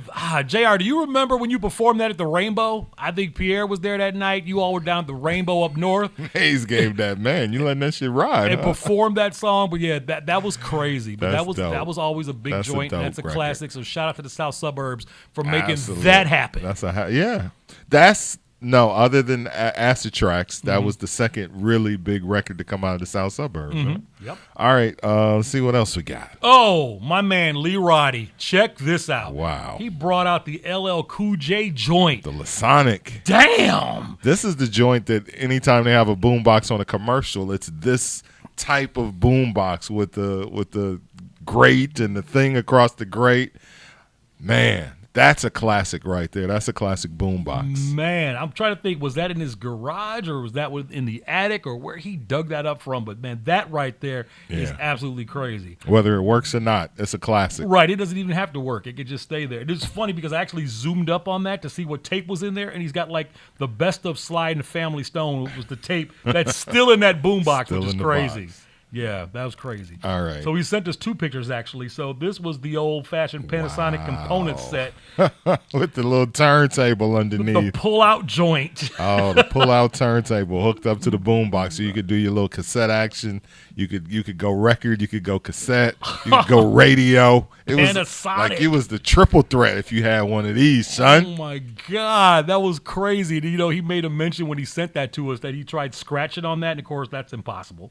Because Right. you got to pull that joint out to try to cut a scratch on it. But yeah, that's what we're talking about. That's what we mean by digging in y'all crate. So if you come up with a yearbook picture or a T-shirt or whatever it is that you have from way back in the day, take a picture of it, send it to mikeloveanddizz@gmail.com. You can send it to us tonight or over the weekend, and we store all that stuff. We put it in a folder called Y'all Crate, and we feature it on our show on Friday nights. Okay, we didn't talk about this one. Oh, man. So let's talk about this. Okay. A musical explosion with Jackathon 86. Jackathon 1986. So when it comes to house music, again, we're Chicago. We're the home of house music. It People is. will always talk about the Ron Hardys of the world and the Frankie Knuckles of the world and everybody else that contributed to house music. But guess what? Back in the day, the South Suburbs, we had like our own house music culture. We came into the city, but there was so many jocks and so many artists that came out of the South Suburbs. Mm-hmm. We had our own things going on. We didn't have Mendel. We didn't have Loop, but we had Starflyer. We had Rich Central Afro Club parties. We had Bloom High School parties. Mm-hmm. We had all type of stuff, the Comfort Inn. But anyway, this was actually my first DJ battle, and this was like my arrive time. So This is when he this made was his that name. Starflyer roller rink on East End in South Chicago Heights, and all the schools out there were invited. So it was Crete, Rich Central, Thornton, Thorn Ridge, Bloom Trail. Everybody was invited, and a bunch of the DJs were all lined up, pitted against each other. And if you saw the movie Juice, it was kind of like that whole DJ battle atmosphere type Got it. thing. So anyway, It's a hot box. I went against Greg Morton from Bloom, who I still know to this day. What up, Greg? So, yeah, he was my first round opponent. I beat him, and then I actually moved on to face Hula. So back then he was Hot Hands Hula, who was responsible for, one of the guys that helped Harvey's put together finest. Clubhouse Records, who gave Yes. you Percolator and Brighter Days and all that. So many. Hula was back then doing his thing. And as you can see on the flyer, my name back then was Vicious V. Oh, well, that's right. I was vicious. Vicious V. I wasn't Dizz. I was Vicious V in Rich the East. place to be, from Rich East, from Park Forest, Illinois. So, yeah, everybody. I got a question. Who the hell is Lil Farley? I have no idea. And it says of WGCI. And to this day, I have no idea. Was he there? Or was he? I'm assuming he was there, but he didn't last long because he drew Rockin' Reggie in the first round, and nobody wanted to draw Rockin' Reggie because back then Reggie and Jam Master Jay were them dudes back then. Reggie was badass. Anyway, I had to face Rockin' Reggie in the finals. Okay. And I actually beat Rockin' Reggie in the finals.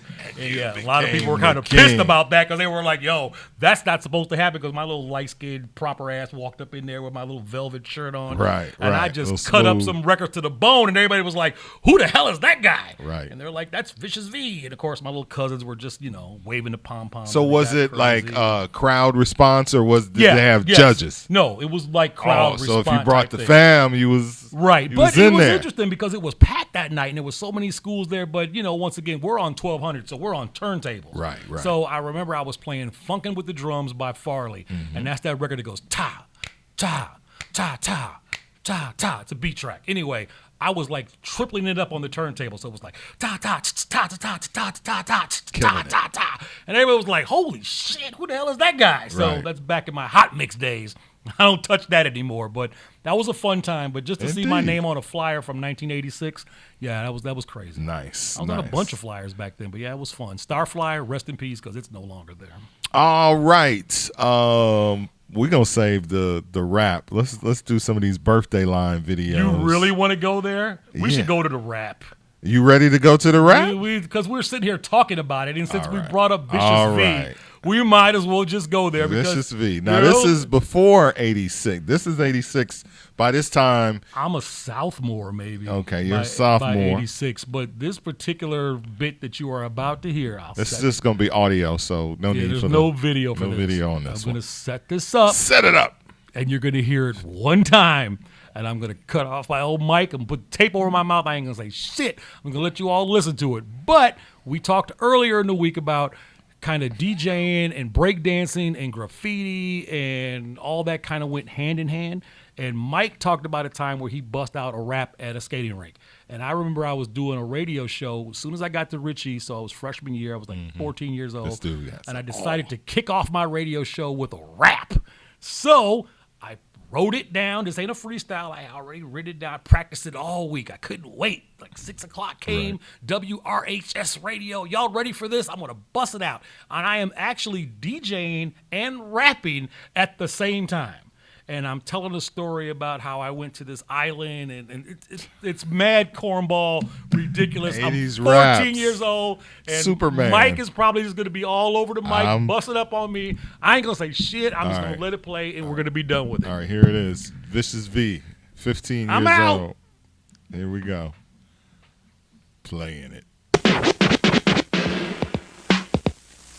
Okay. Nice beat so far. I'm gonna go get some more tea because I don't want to see Mike's face. Okay, started with the looking for the perfect beat, bonus beats.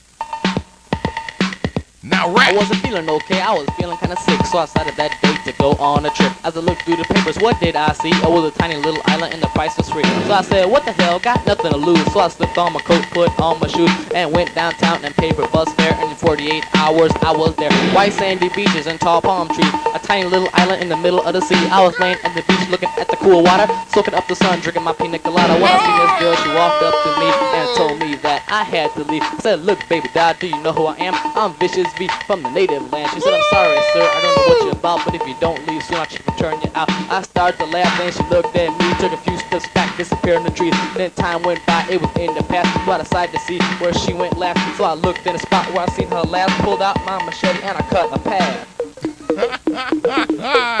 He pulled out his machete, ladies and gentlemen. Verse 1, it's not over. We got another verse. We had to switch the beat up.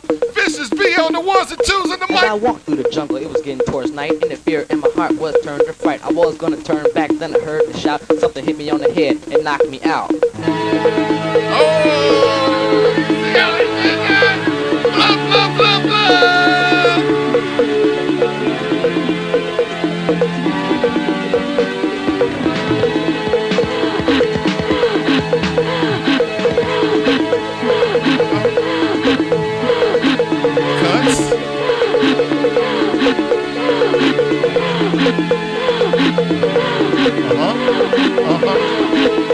What you got for us, Vicious?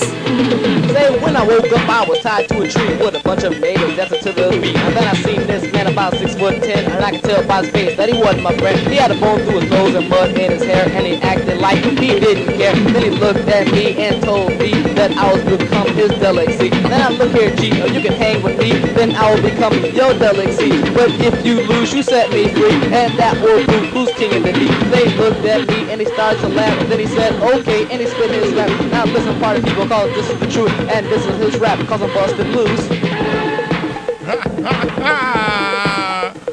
Verse 2 break.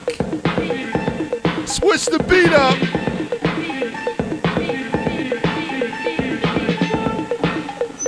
And he spit his rhyme, and it went this way. He said, ticky ticky bang bang, lose on high. I'm Chief Throwdown from the Doobie Trap. There's an invader in my world called Vicious V, and he thinks that he can hang with me. And then the people ran, and the sky turned gray, and I spit my rhyme, and it went this way. I said, look here, G, it's time at last for someone like me to kick your ass. Cause I'm a Windy City rap, I'm not playing no games. Cause when you rap against me, I will put you to shame. Cause I'm a bona fide stone cold rap machine. Just rocking that rhythm in the hip hop beat, because I go by the name of Vicious V. Just rocking that rhythm to the melody, cause I'm one of a kind. I'm getting on down, rocking that rhythm from the sky to ground. Then the people got mad, so I jumped in the tree, and all the natives threw rocks at me. Cause I grabbed the vine, I swung on out, and all the distance I heard them shout. There was a boat on the beach, and I jumped right in, rode out to the sea to meet my friends. Remix! Two sisters on the track. Let's go! And now I am back at home, making rhymes on my microphone. And now I'm here within this room, just sharing my rapping talent with you. And I tell you people from beginning to end, don't take no advice from no friend. You wanna take a vacation, do it right. Go somewhere where it's nice and polite. Go somewhere that is polite, and go somewhere that is nice. Don't go no island in the middle of the sea, and especially when the price is free. Cause I tell you something, this is a fact. If you go, they will give you slang. This dude had a whole story rap. Went to a fucking island. Oh my God. Vicious V. Look, I was the shit after that. Oh, boy. man. The next day, the lunchroom was on fire. He knew. Because after that, I did a live mix and kicked it off with Play That Beat. Because you see what I was playing. You know, that back then it was like Play That Beat, Planet Rock, Egypt, all that type of shit. Right. Oh my God. Like I had officially arrived in high school. Look at that. That's when the seniors were like, yo, you want to do our party? And I'm like, what? I'm down. Hook me up. That is amazing. Absolutely amazing. The fact that I was 14 years old and I wrote that out. I remember writing that out and practicing it for like an entire week and doing that live on the Rich East radio station back then. And just the fact that I still have the tape is just stupid. Now, you were holding a mic at the same time? Was a mic like this? No, it was like this. Okay. It was like this because it was actually a real radio booth. So yeah, the mic was sitting up like this, and I had the turntables in front of me, and I started out with looking for the perfect beats, and then I had the Two Sisters joint, and I was actually mixing those as I was rapping. So I had to memorize the whole thing because it was like 2 pages long. So because it was a whole story. Yeah, that's my thing. I'm like, do you got the script in front of you? Because that was like a rap. I memorized that shit. Oh, shit. Probably failed every class that week because I didn't do no homework because I was worried about making sure my rap was tight. But needless to say, that was the only rap I ever busted, and I busted no more after that because I was like, I like the DJ thing better. So. Fucking incredible. Oh, we you need know what? stars after that. We need stars. Okay, can I get some stars for that one? Stars. Actually, go into pictures because there's a picture. I found a breakdance picture. Okay. And I'll have to explain that real quick because, once again, that was like the whole era. I was rapping, DJing, and breaking. So let's see if we can pull that up, and I'll explain this whole thing. All right. Oh, God. So, all right. So in the picture. Is that linoleum that you guys That is on? linoleum. My father had tore up the linoleum in the family room and replaced it with a wooden floor. And, of course, I was like, yo, you got to give me that. So I took the linoleum, rolled it up, put it out on the driveway. I think there's some cardboard back there as well. But that was my partner, Lamont Gibson. What was his name? Lamont has the red. That was y'all calling card? Yeah, I think it was Lamont Gibson. I think that was his name. Anyway, he went to high school with me. But I'm the dude in the tight-ass sweatpants. See them super tight-ass sweatpants I got on with my high socks? Oh man, those bad. I can't really tell from they this. were bleeding me, but anyway, Okay. that's me. And I mean, it's 80s. I'm pulling them up, so you know the breakdance moves. Like right. I got an imaginary rope on them, so I'm like pulling them up. I see my grandmother's Nova in the background back there. So Nova. I was pulling them up. So there's another picture somewhere where I'm actually spinning on my head. And Where's the Where's the 8 foot tall fence? And he's like twirling me. Oh, you can't see it. You can't see it from there. Actually, Damn it. You can't see it from I there. see the beware a dog sign right here, and I Right. see that's a pretty tall fence. So I thought maybe that was it. No, that's not him. That ain't that fence. Oh man. But yeah, so I had graduated from the cardboard and got Nice. linoleum because you know I was the shit then because I had linoleum on the driveway. Oh so. yeah, you was the shit, and I see some cardboard back there as well. So it looked like y'all was. I don't know if that's Man, we put some pledge down on that linoleum, and man we couldn't were tell slipping y'all and shit. sliding, doing a thing back then. But yeah, so there's like I said, there's another picture of me on my head, and I'm spinning, and Lamont's like twirling me, like he's got the fingers like above my feet. So right, I'll find it this weekend, but I'll bring that out of the crate as well. But there you go, Great the days. days Your of teenagers, the Your days teenage of years. Vicious V. Man. And around the holidays, I will pull out some of my first radio shows when I was 10 years old. Okay. We could even go back to when I was 10. let's go And if you back. thought I was crazy there at 14, you should hear what I sounded like at 10 years old. Your nuts had dropped. Your Introducing nuts had Aqua definitely Boogie. not dropped during the Vicious V rap. Let's be clear. Like it was like I'm Vicious V and I came. You sounded like Us Girls. It was it was like B Street. Beat Street. It was like Us. I thought you remember Us Girls for a second. I was like, wait a minute. my But you God. killed it. You absolutely killed it. I mean, you stayed on point. It was like a whole story. I told you I was the shit the You next day. went at to the school, man. island and you left the island Right. by the end of I the challenged the chief. I won the Oh, battle. I nigga. broke out. And, That yeah. was such the rap style in that era too. Like you had to like go to battle. You was either Superman. It was like Jam on It. Right. To me, Jam on It is like the quintessential rap of '84. Mhm. Like where you were doing battle with someone and you win the battle and you get the girl and everybody is a great. It's a great win after that. That's the only time y'all gonna hear that, by the way. Unless we bring it back. Mike's gonna steal it. He's gonna cut bits out of it. He's gonna put it back up. Absolutely, that's the shit. just That's the shit. All right, let's bring it. Let's bring it to 97, 98, 99-ish. Let's get into a little adult version of us. Okay, so you all know if you grew up listening to us on GCI, the birthday bash was like our big staple, right? Forget But about the thing that was really crazy was we like to do that live in the club. And in the club, it just turned the atmosphere upside down. So I started doing this at the 50-yard line out in Harvey.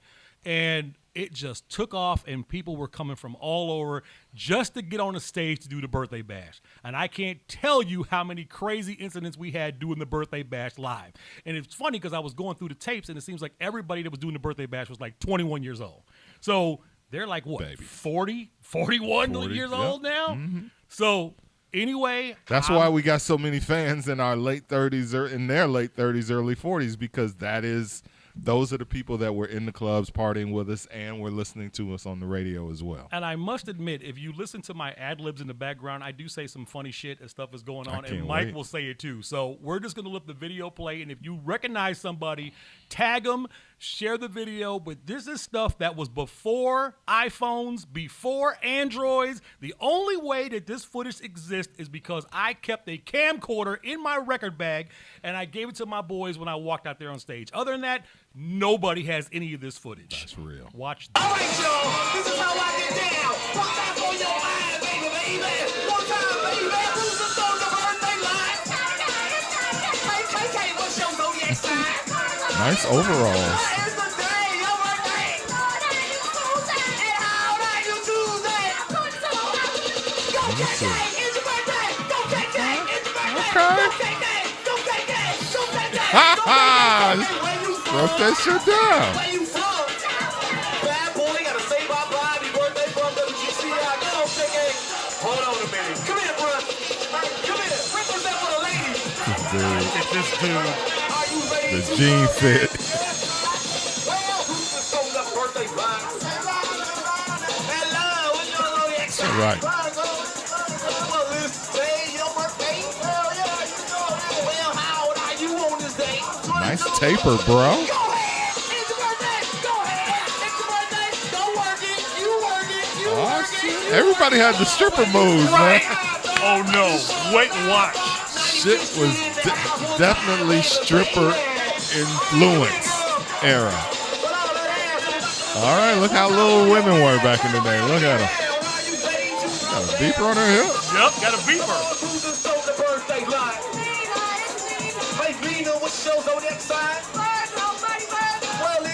This is before the additives got put in the food. 24. That's what the 17-year-olds look like now. 16, 15. She got a 15-year-old body. All right. I love these ladies, by the way. I just love, that's my favorite part of these videos is the women. Watch this.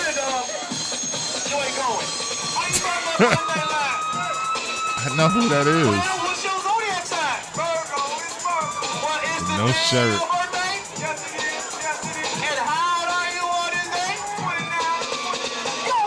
Oh, this nigga. Look at this dude. This. Whose dad is this? Oh, shit. Really? Oh, this nigga's a stripper for real. This dude is really a stripper.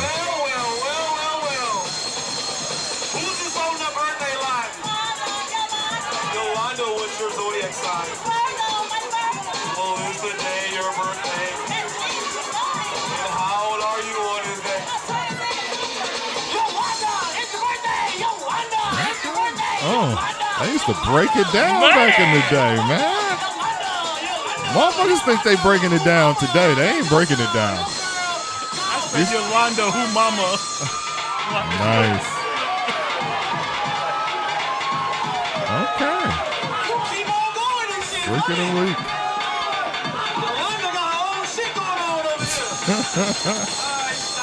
She trying to get chose. Somebody threw some money at her.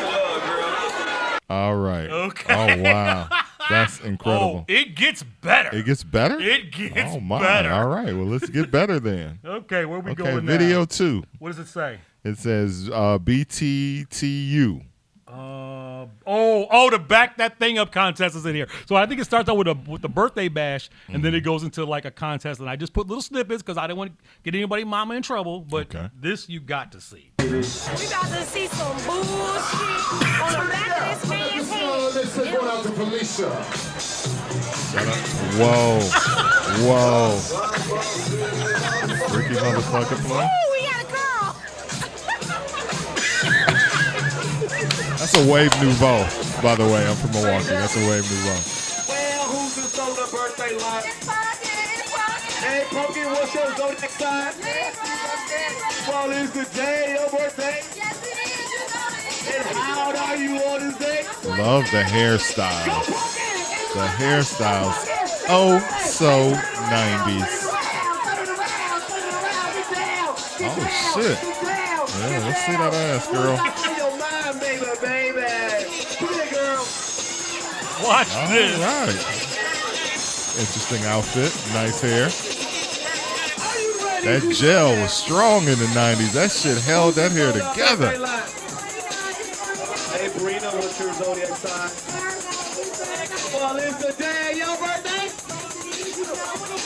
Young Dizz in the Fat Farm.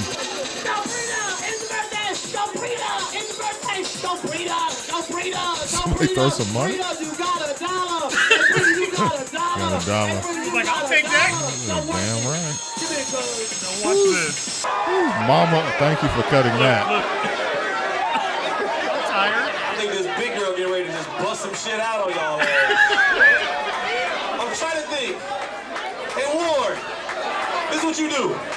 Reach behind you back there. There's a whole stack of CDs I pulled out of my bag. Turn behind you. There's an all-silver CD. You see it? It's in the case. Pull it out. It's time for you to back that ass up, girl. Definitely 99.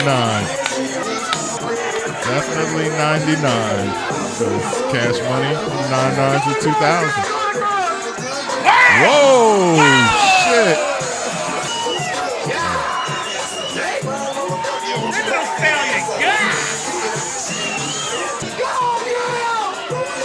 Oh, we got a big girl. We got a big girl. God damn. I feel like Luke up in this motherfucker. Show that coochie. Wow. Yeah, the big girl took somebody it too far. Kind of almost looked familiar, but right? I can't really tell if that was Just so you her. know, when the big girl did the unzip thing, oh yeah, she unzipped. I gotta real quick. I gotta see if that's because this one girl looked like my birthday twin. I got a birthday twin. I'm not sure if it's her. Woo! I think that is her. Yeah, that is definitely her. Okay. She worked with us at GCI. Okay, the crazy thing about it is if you watch when that first started, there was that chick in the red dress. Okay, she was from Waukegan, and she would win almost all our contests all the time. And that girl in the maroon dress was visiting from California, and she went out there and just snapped that night. The whole, she hit the split, but if you saw the extended version of that, she did a pirouette and it went over her head and just the place just went up. And it was crazy. I remember she walked away with all that money, whatever we were giving out that night. But shit. She would have got a little of mine. Yeah, that was crazy. But let's go to a break and recuperate. Let's go to a break. And then we come back because we got more. Come back on the other side. It gets better because this next clip is just something that your mama got to see this because this is crazy. All right, it's Chicago famous Mike Love and Dizz on the What's in It for the Black People Media Network. WIFTBPM. Shop at Black-owned and operated Solo Beauty, where you are appreciated and respected. Located at 8158 South Cottage Grove, Solo Beauty can supply all of your black hair care needs. Solo Beauty is open from 11 a.m. to 8 p.m. Tuesday through Saturday, or you can find them online at solobeauty.com. Funeral expenses are costly. The Casket Store wants to help you save hundreds of dollars. You do not have to purchase a casket from the funeral home. Call now for a free in-home consultation. Call 773-445-6900. 773-445-6900. You're listening to I Said What I Said with Toussaint Warner and Herb Howard. Well, what was the power of the Bible? Most motherfuckers couldn't read. So the Bible legitimately changed the world because motherfuckers began to learn to read. And once I can learn to read, wait a minute, I can question some of this bullshit you talking about. What school you go to, though? It don't matter. A mind is a terrible thing to waste. Well, I went to Dunbar. Yes! That's how Dunbar. Oh, it's good. People disrespect the city schools. This Chicago. And I'm a motherfucking genius. And that's on period. Shout out to the mighty man. Nah, I'm just playing. But seriously though, think about it though, right? The Bible legitimately changed the world, right? What's up, good people? You're listening to I Said What I Said with Toussaint Warner and Herb Howard live on What's in It for the Black People Media, Monday, Wednesday, Friday, 1 p.m. to 3 p.m. Biggest threat to Illinois citizens from Washington is health care costs and policies. Senior citizens have their Social Security reduced from Medicaid, and some of our senior citizens live off $3 a week for food allowance. Working families are facing bankruptcy over policy and limit and cost. Drug prices require decisions between food and Medicaid. I'm Dr. Willie Wilson. Vote for me and send me to Washington. God bless. Paid for by Willie Wilson for Senate 2020. WIFTBPM.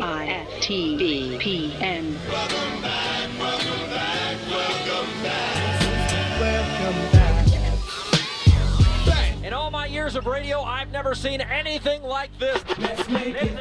You're listening to Chicago Famous with Mike Love and Dizz. So hit it.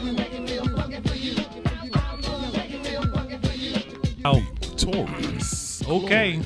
All right. So if you thought that last 10 minutes was crazy, wait till you catch this next 10 minutes. Because it only gets better. So we're flashing back like we do on Fridays, digging into crates, and what you are witnessing is footage that was only available via the Ghetto Cam back at the 50-yard line back in 1997 or 99. This is 99 by now. 99. Even though 97 is our right. Everything is 97 our jump for off. us. So, But if you recognize somebody, make sure I you did. tag them. Shout out to Tiffany Collier. Mike was like, I know that's that my person. birthday. That's my birthday twin. She was thick as fuck. Man. It It was Shout out to so crazy back then. And like I said, we blame kids today for acting acting like they act, but I guess we're responsible for that shit. Yeah. Look what we were doing. Look what their parents were doing with us in the club. So, yeah, we Exactly. kind of like added our fair share to that. So, anyway, we're going to keep this rolling. Send those stars to us if you're appreciating Stars. the flashback. We appreciate all the stars, 100, 500, 1,000. We Send need the those stars. vicious Those are all V good. stars. Yeah, the vicious V stars. So, Vicious anyway. V stars and 15s, 150, 1,500. All right. 15,000. So you all have been catching me doing the birthday bash at the club, but Mike did the birthday bash at the club too. So we're going to see Mike go ahead and lay out the birthday bash at the 50-yard A line. much calmer, gentler. Yeah, right. Watch this. Are you ready to go down? Yeah, who's this on that birthday line? Matthias, what's your zodiac sign? It's Gemini. What, it's today your motherfucking birthday? Yeah, right, you know it. Dirty. And how old are you on this day? I'm 23, I'm 20.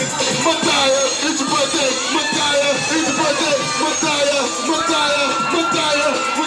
yo, where you from? Westside. Where you from? Westside. Bad boy, must say, you goddamn right, shit. This is motherfucking birthday, goddammit. What, nigga? Nigga, what? Come on, my man. I still do the dirty birthday line to this day. Watch this dude. Light skin. You got to watch out for them light skin studs in the 90s. Are you ready to throw down? Looking like Kyler Murray. Hey, JJ, what's your zodiac sign? Gemini. Well, it's today your birthday. And how old are you on this day? 25. Go, JJ, it's your birthday. Go, JJ, it's your birthday. Oh, shit. Go, JJ. He threw the Pee Wee Herman in. All the little stripper shits. Nigga. Killed it. Killed it. Now that's my motherfucker right there. You gotta do me out. Yo, are you ready to throw down? Well, who's this on the birthday line? Hey, Tona, what's your zodiac sign? All right, dark skin. Come on, come through chocolate. Hey, how old are you on this day? I'm 21. Go, Tona, it's your birthday. Go, Tona, it's your birthday. Go, Tona, where you from? She said, fuck it, I'm done. Fuck it, I'm done. Well, tell motherfuckers, take that. At least I'm consistent. I'm consistent with my line. Who's this on light skin? Hey, Melody, what's your zodiac sign? Well, it's today your birthday. And how Micro braids? She got the micros? It's your birthday. Go, Melody. It's your birthday. Go, Melody. Go, Melody. She's too pretty. Go, Melody. Go, Melody. Go, Melody. Watch this. Listen up. Watch this. Alrighty. Melody got a little white girl in it. And now Dizz. Watch this. Dizz with the M&M joint. You have to watch this close. This is how old she says she is. I can tell she old. Miss Kitty, what's your zodiac sign? Well, it's the day your birthday. And how old are you on this day? 22.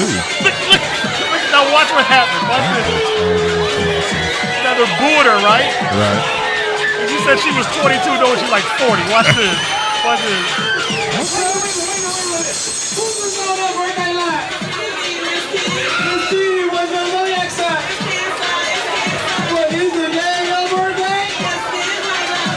How old are you on this?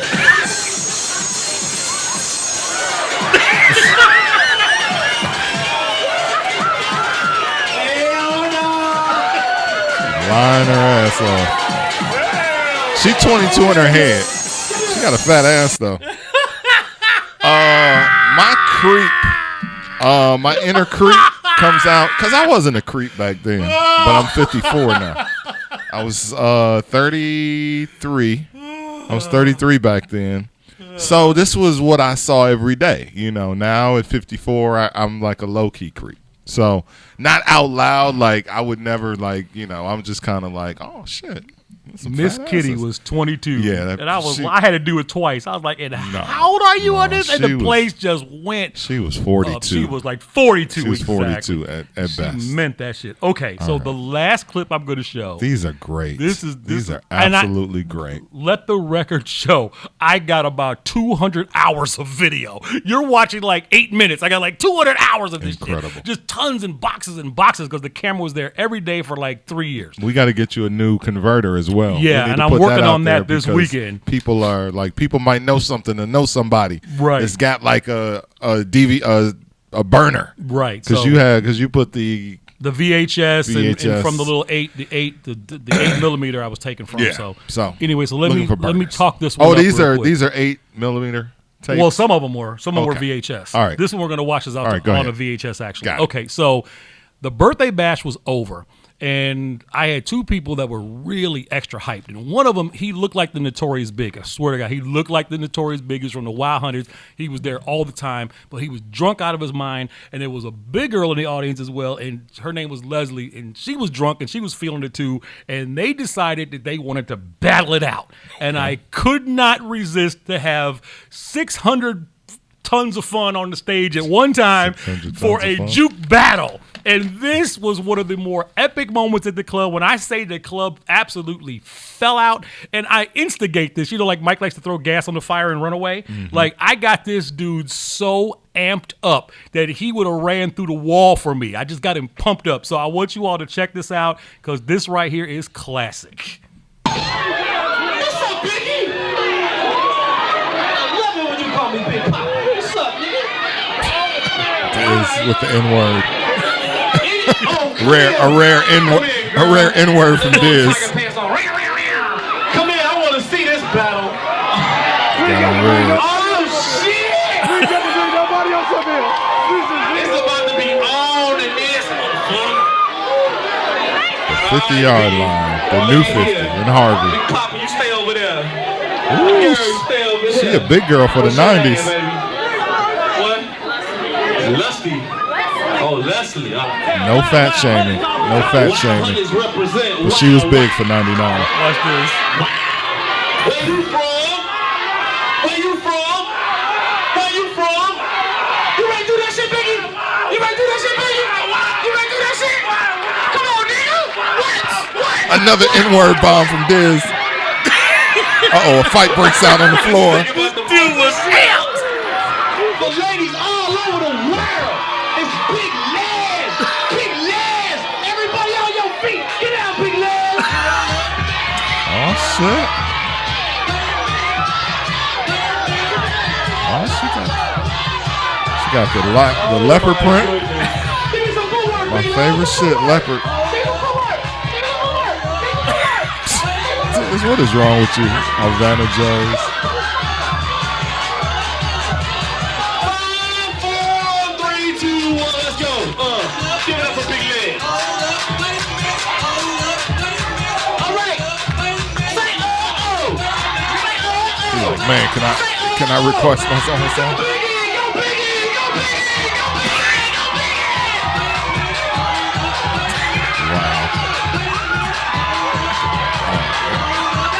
He is on bath salts or something. Like, what the fuck is wrong with this dude? Stripper moves, man. Strippers was so big in the 90s.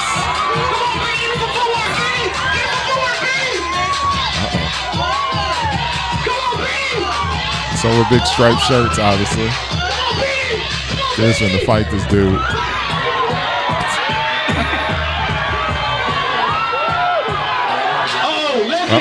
She's back.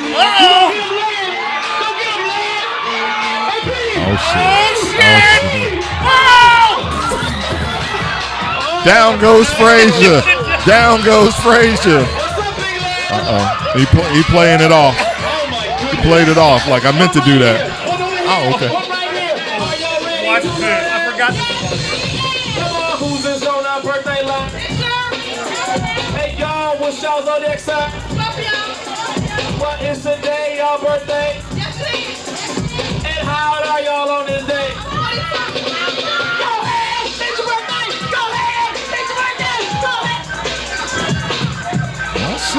They got moves.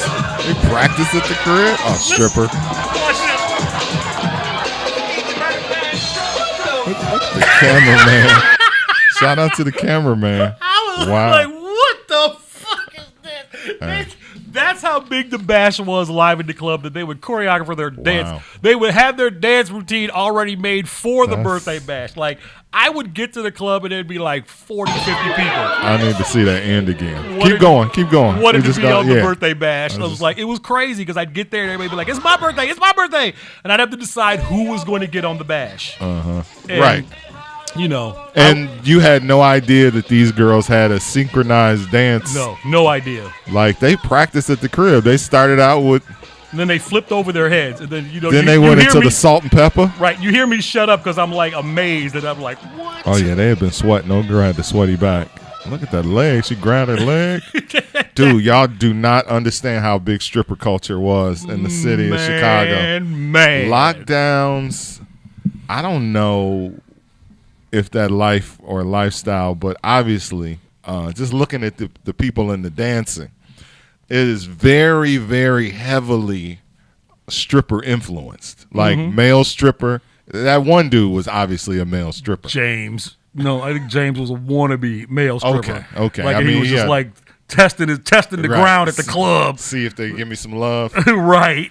But most of the moves that you saw look straight from the lockdowns. They look straight from the lockdowns. So, and strip culture and the clubs, because you didn't have to go to a strip club. I mean, there were strip clubs, but the lockdowns at the nightclubs were just as big as the strip clubs. And man, we just had so much fun back then, though. I mean, people came to the club to dance, and it was just crazy. And people got drunk and let loose. And like I said, I just got hours, and not just the 50-yard line, but I got the Baja Beach Club when we were there, Convent, the Liquid. I mean, oh my God, it was all the clubs we used to do, and Ghetto Cam was always in hand. So I would usually give it to somebody in my crew and be like, here, just go around, film the club, because I'm going to be DJing or Mike's going to be DJing, and we would just be doing what we do, and then whoever had the camera would just get the footage. And then we'd go back and look at it and be like, damn. So it was always crazy. We had so much fun, and it's just crazy looking back over that. Like I said, those people that were 21 on the birthday bash are 41 today. That's just crazy. That's absolutely right, because you're talking 99, so 20 years ago. Everybody's a baby.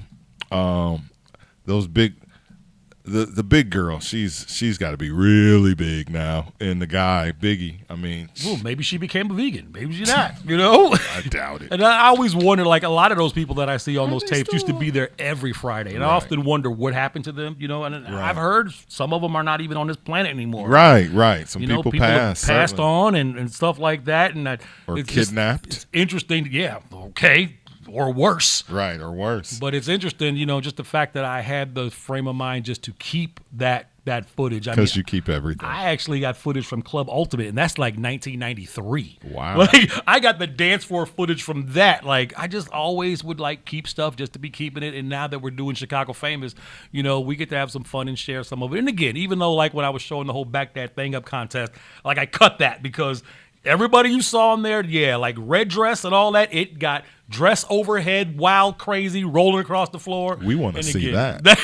We want to see that. Somebody's mama, I'm like, okay, I'm not gonna put somebody's mama out there. Here's like the thing. I do a little bit, but I'm not gonna push it because, again, you know, I'm just saying. Let me edit some of that shit. I know. Let it ride. Mike's gonna be like, yeah, we're about to see all this shit. Watch this. Is that a clitoris? Stop.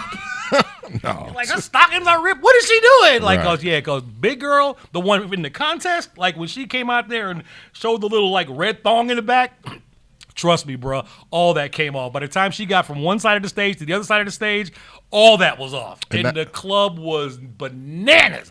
Drinks flying everywhere. Just nuts. And those are the days of that, like, that's the Bush era. So it was not the pro.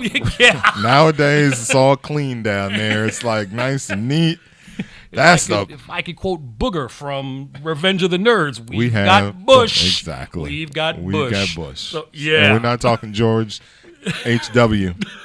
or his son George W. It was Shrubbery. Right. We're talking Shrubbery. So it's really cool to see the fashions, the hairstyles. all of Oh, the girl thing- had a beeper on, dude.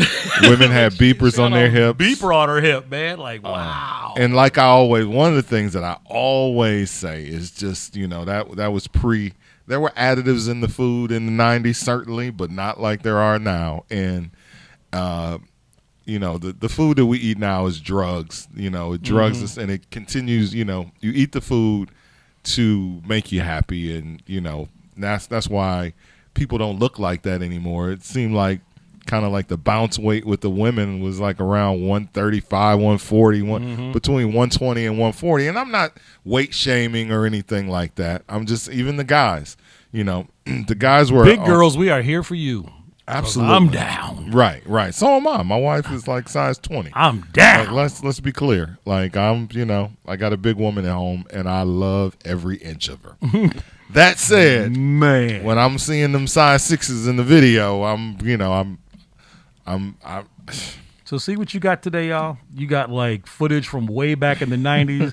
You got to hear me rap in the 80s. Like, and we got Mo. Like, my crates are just endless. I can constantly keep pulling up stuff and reliving stuff and sharing stuff. But that's what we want you all to do as well. So don't forget to share your items with us as well. You can send them to mikeloveanddiz@gmail.com. Take the pictures, take the video, explain it to us, because we want to share your crates as well, because that's what we're going to do every Friday. And people are already in the chat talking about we want to see the uncut stuff. That's what we should do for the star members. For people who buy stars and support the show, we should do like a viewing party somewhere. We should get a place and put like 25, 30 people in there, and Or we're going to just do show it all online. We'll do it the online. uncuts. Yeah, we can always do it online. Yeah, it do online. the uncut stuff, because that, you will be like, oh my God, them dudes were off the chain. So good Yeah, time. and we're aware that, people have gone older. Like I'm gonna show that to Tiffany Collier, and she's gonna be like, take that down off the internet or whatever. Well, that's people why I never say. put any of that stuff up on YouTube. I didn't like, Even though this especially will be on YouTube. But I tried, like I said, again, I tried to cut it to a I get point it. where I I tried get to it. keep faces out, Right. especially if they were out there dancing. Unless Because- the birthday bash I left in, but the contest stuff I try to do everything from the back, and okay. And you So, understand from and the I back. get it. From the back. From the back. You understand though that as we've grown older, a lot of women, see that type of footage and they cringe, because they're, 20 years later, you're probably somebody's mama now, maybe somebody's grandmama, I and cringe at my own footage. But again, what I do you can't- think when you see yourself? Other than like, I'm just like, wow, I was wild. Like, man, just the energy, just the way I would just energy, get right. people hyped. Because like you talked about yesterday, we feed off the energy of the audience. Mm-hmm. And I was a professional shit starter when it came to getting crowds pumped up. Right. I'm like, I even went so far to invent my own drink at the 50-yard line. The blue and had everybody. motherfucker? No, I had the Wild 100. The Wild 100. And it was green, and everybody was drinking the Wild 100. It was just nuts. Whatever I could do to get the energy in that place through the roof, that's what I was doing. Shout out to my man Warren B., who is no longer with us. Rest in peace, Warren B. He was my opening jock until I got there. He always held it down for me, and he was just a great cat. Great just dude. A wonderful person. Absolutely. And we just had a lot of good times in that spot. In one of the clips, he's playing Freaky Motherfucker. Mm-hmm. And that was his version. That was the Warren B. version. Right. And I have that. I still have that CD to this day, that he burned all of the different versions of Freaky Motherfucker. Mm-hmm. And Mike Dunn finally just released the slow version. Right. With the Love to Love You Baby replayed in it. Like, he literally just came up. But I've had it on CD since 1999. So because of DJ Warren B. So shout out to him. Shout out to his memory, his family, and everybody. But yeah, looking back on myself, I was a pretty laid back guy. I'm still a pretty laid back guy. But, definitely one to jump into the energy of the room and, just kind of vibe out with people, talk shit, and, a similar.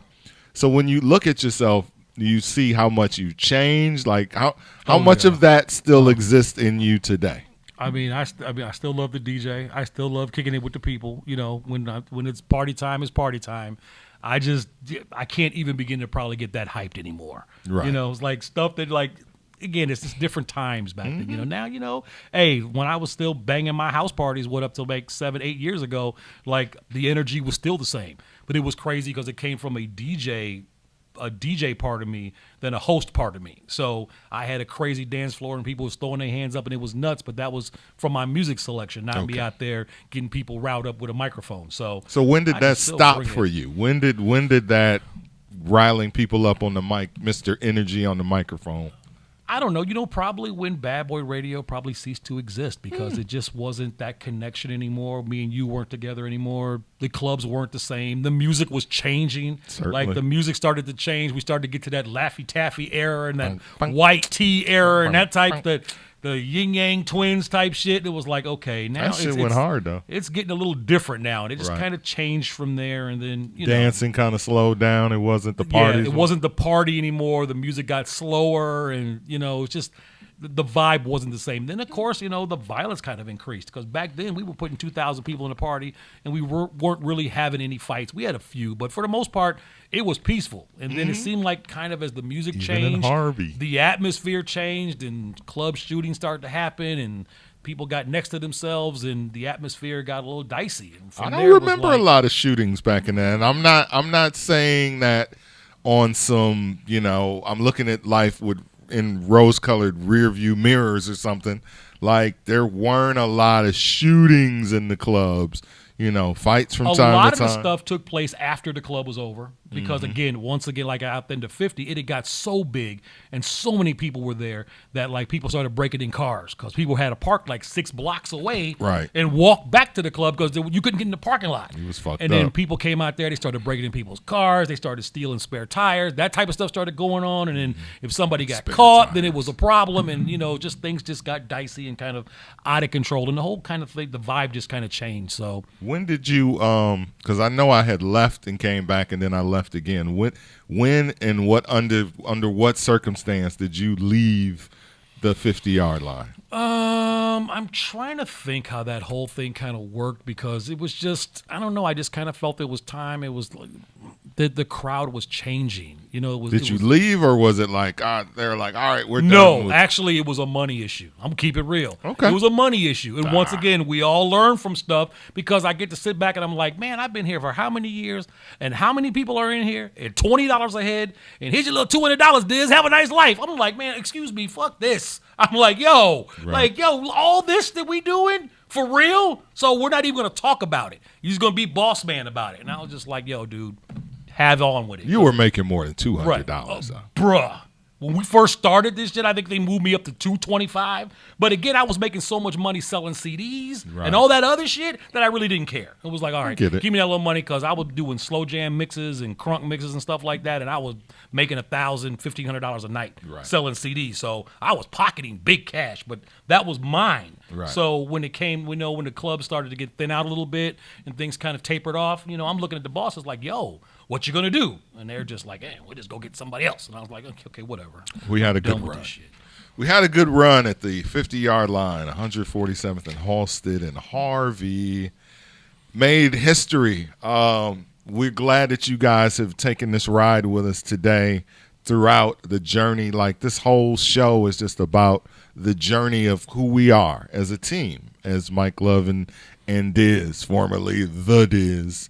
But from where we are today, and that's kind of where the show started, where we're talking about, Dizz going in his crate, pulling out DVDs and talking about his movie collection and movies that you guys should love to see if you haven't seen from the 80s, to, me going into a rant about, black pain and trauma, to where we are, flashing back to 1997, 98, 99. It's all who we are from then to now. Yep. And, we're glad that you all can be a part of it and share the video. Again, we have our email address open, so if you want to holler at us or let us know when we're going to do the uncut versions or whatever, it's always MikeLoveandDizz@gmail.com. But digging those crates over the weekend because I definitely want to see what you guys come up with because we had some good items. We had a boombox today, a Blockbuster card. We had an old Waukegan photo, and that's good shit. We like to see what you guys have in your crates and share those with everybody as well. And we really appreciate the stars and all the support you give us. And again, anytime you need us, MikeLoveandDizz@gmail.com. Let us know what you think. I'll look over the comments tonight when I'm sitting on the couch and reply to everybody, but it's been fun today. Yeah, let us know, what local celebrities and stars Yeah, we got to thank Leon Rogers. We got to thank George Daniels for stopping by the show this week. And if you didn't check that out, you can always go back and watch it on demand. You can watch it on YouTube Live or just YouTube, or you go back on Facebook and watch the previous episodes, that you missed during the week. Yep. Monday, we got Jason Goff stopping by. That's going to be fun. So for all you sports fans, you NBA heads, you definitely want to check out my man Jason Goff, because that's a real brother who's in the middle of a whole lot of heat. But right now, I mean, that's going to be an interesting that conversation. Dude, he's catching it. So that's going to be a lot of fun. Oh, yeah, we did have Kim Fox. We have had a woman on this show. Well, see, look at that. I forgot that quick because she wasn't here, but she was here. So we have had, but we are looking to book and interview more women on the show. So Mike Love and Dizz at gmail.com. There it is. Yep. That's how you find. You got a suggestion? Mike Love and Dizz at gmail.com, and we will check it out. We promise. All right. Shout out to Carla Brown for everything that she does. Yep. Getting us straight on the interviews and scheduling everything and making everything look tight. Shout out to Sonia Escobar for the energy in the room. I used to watch her on Maze's show and see her bouncing around, and I used to be like, "What the fuck is she now doing?" We get it. In my head, I would just be like, "What the fuck is going on there?" And now I understand.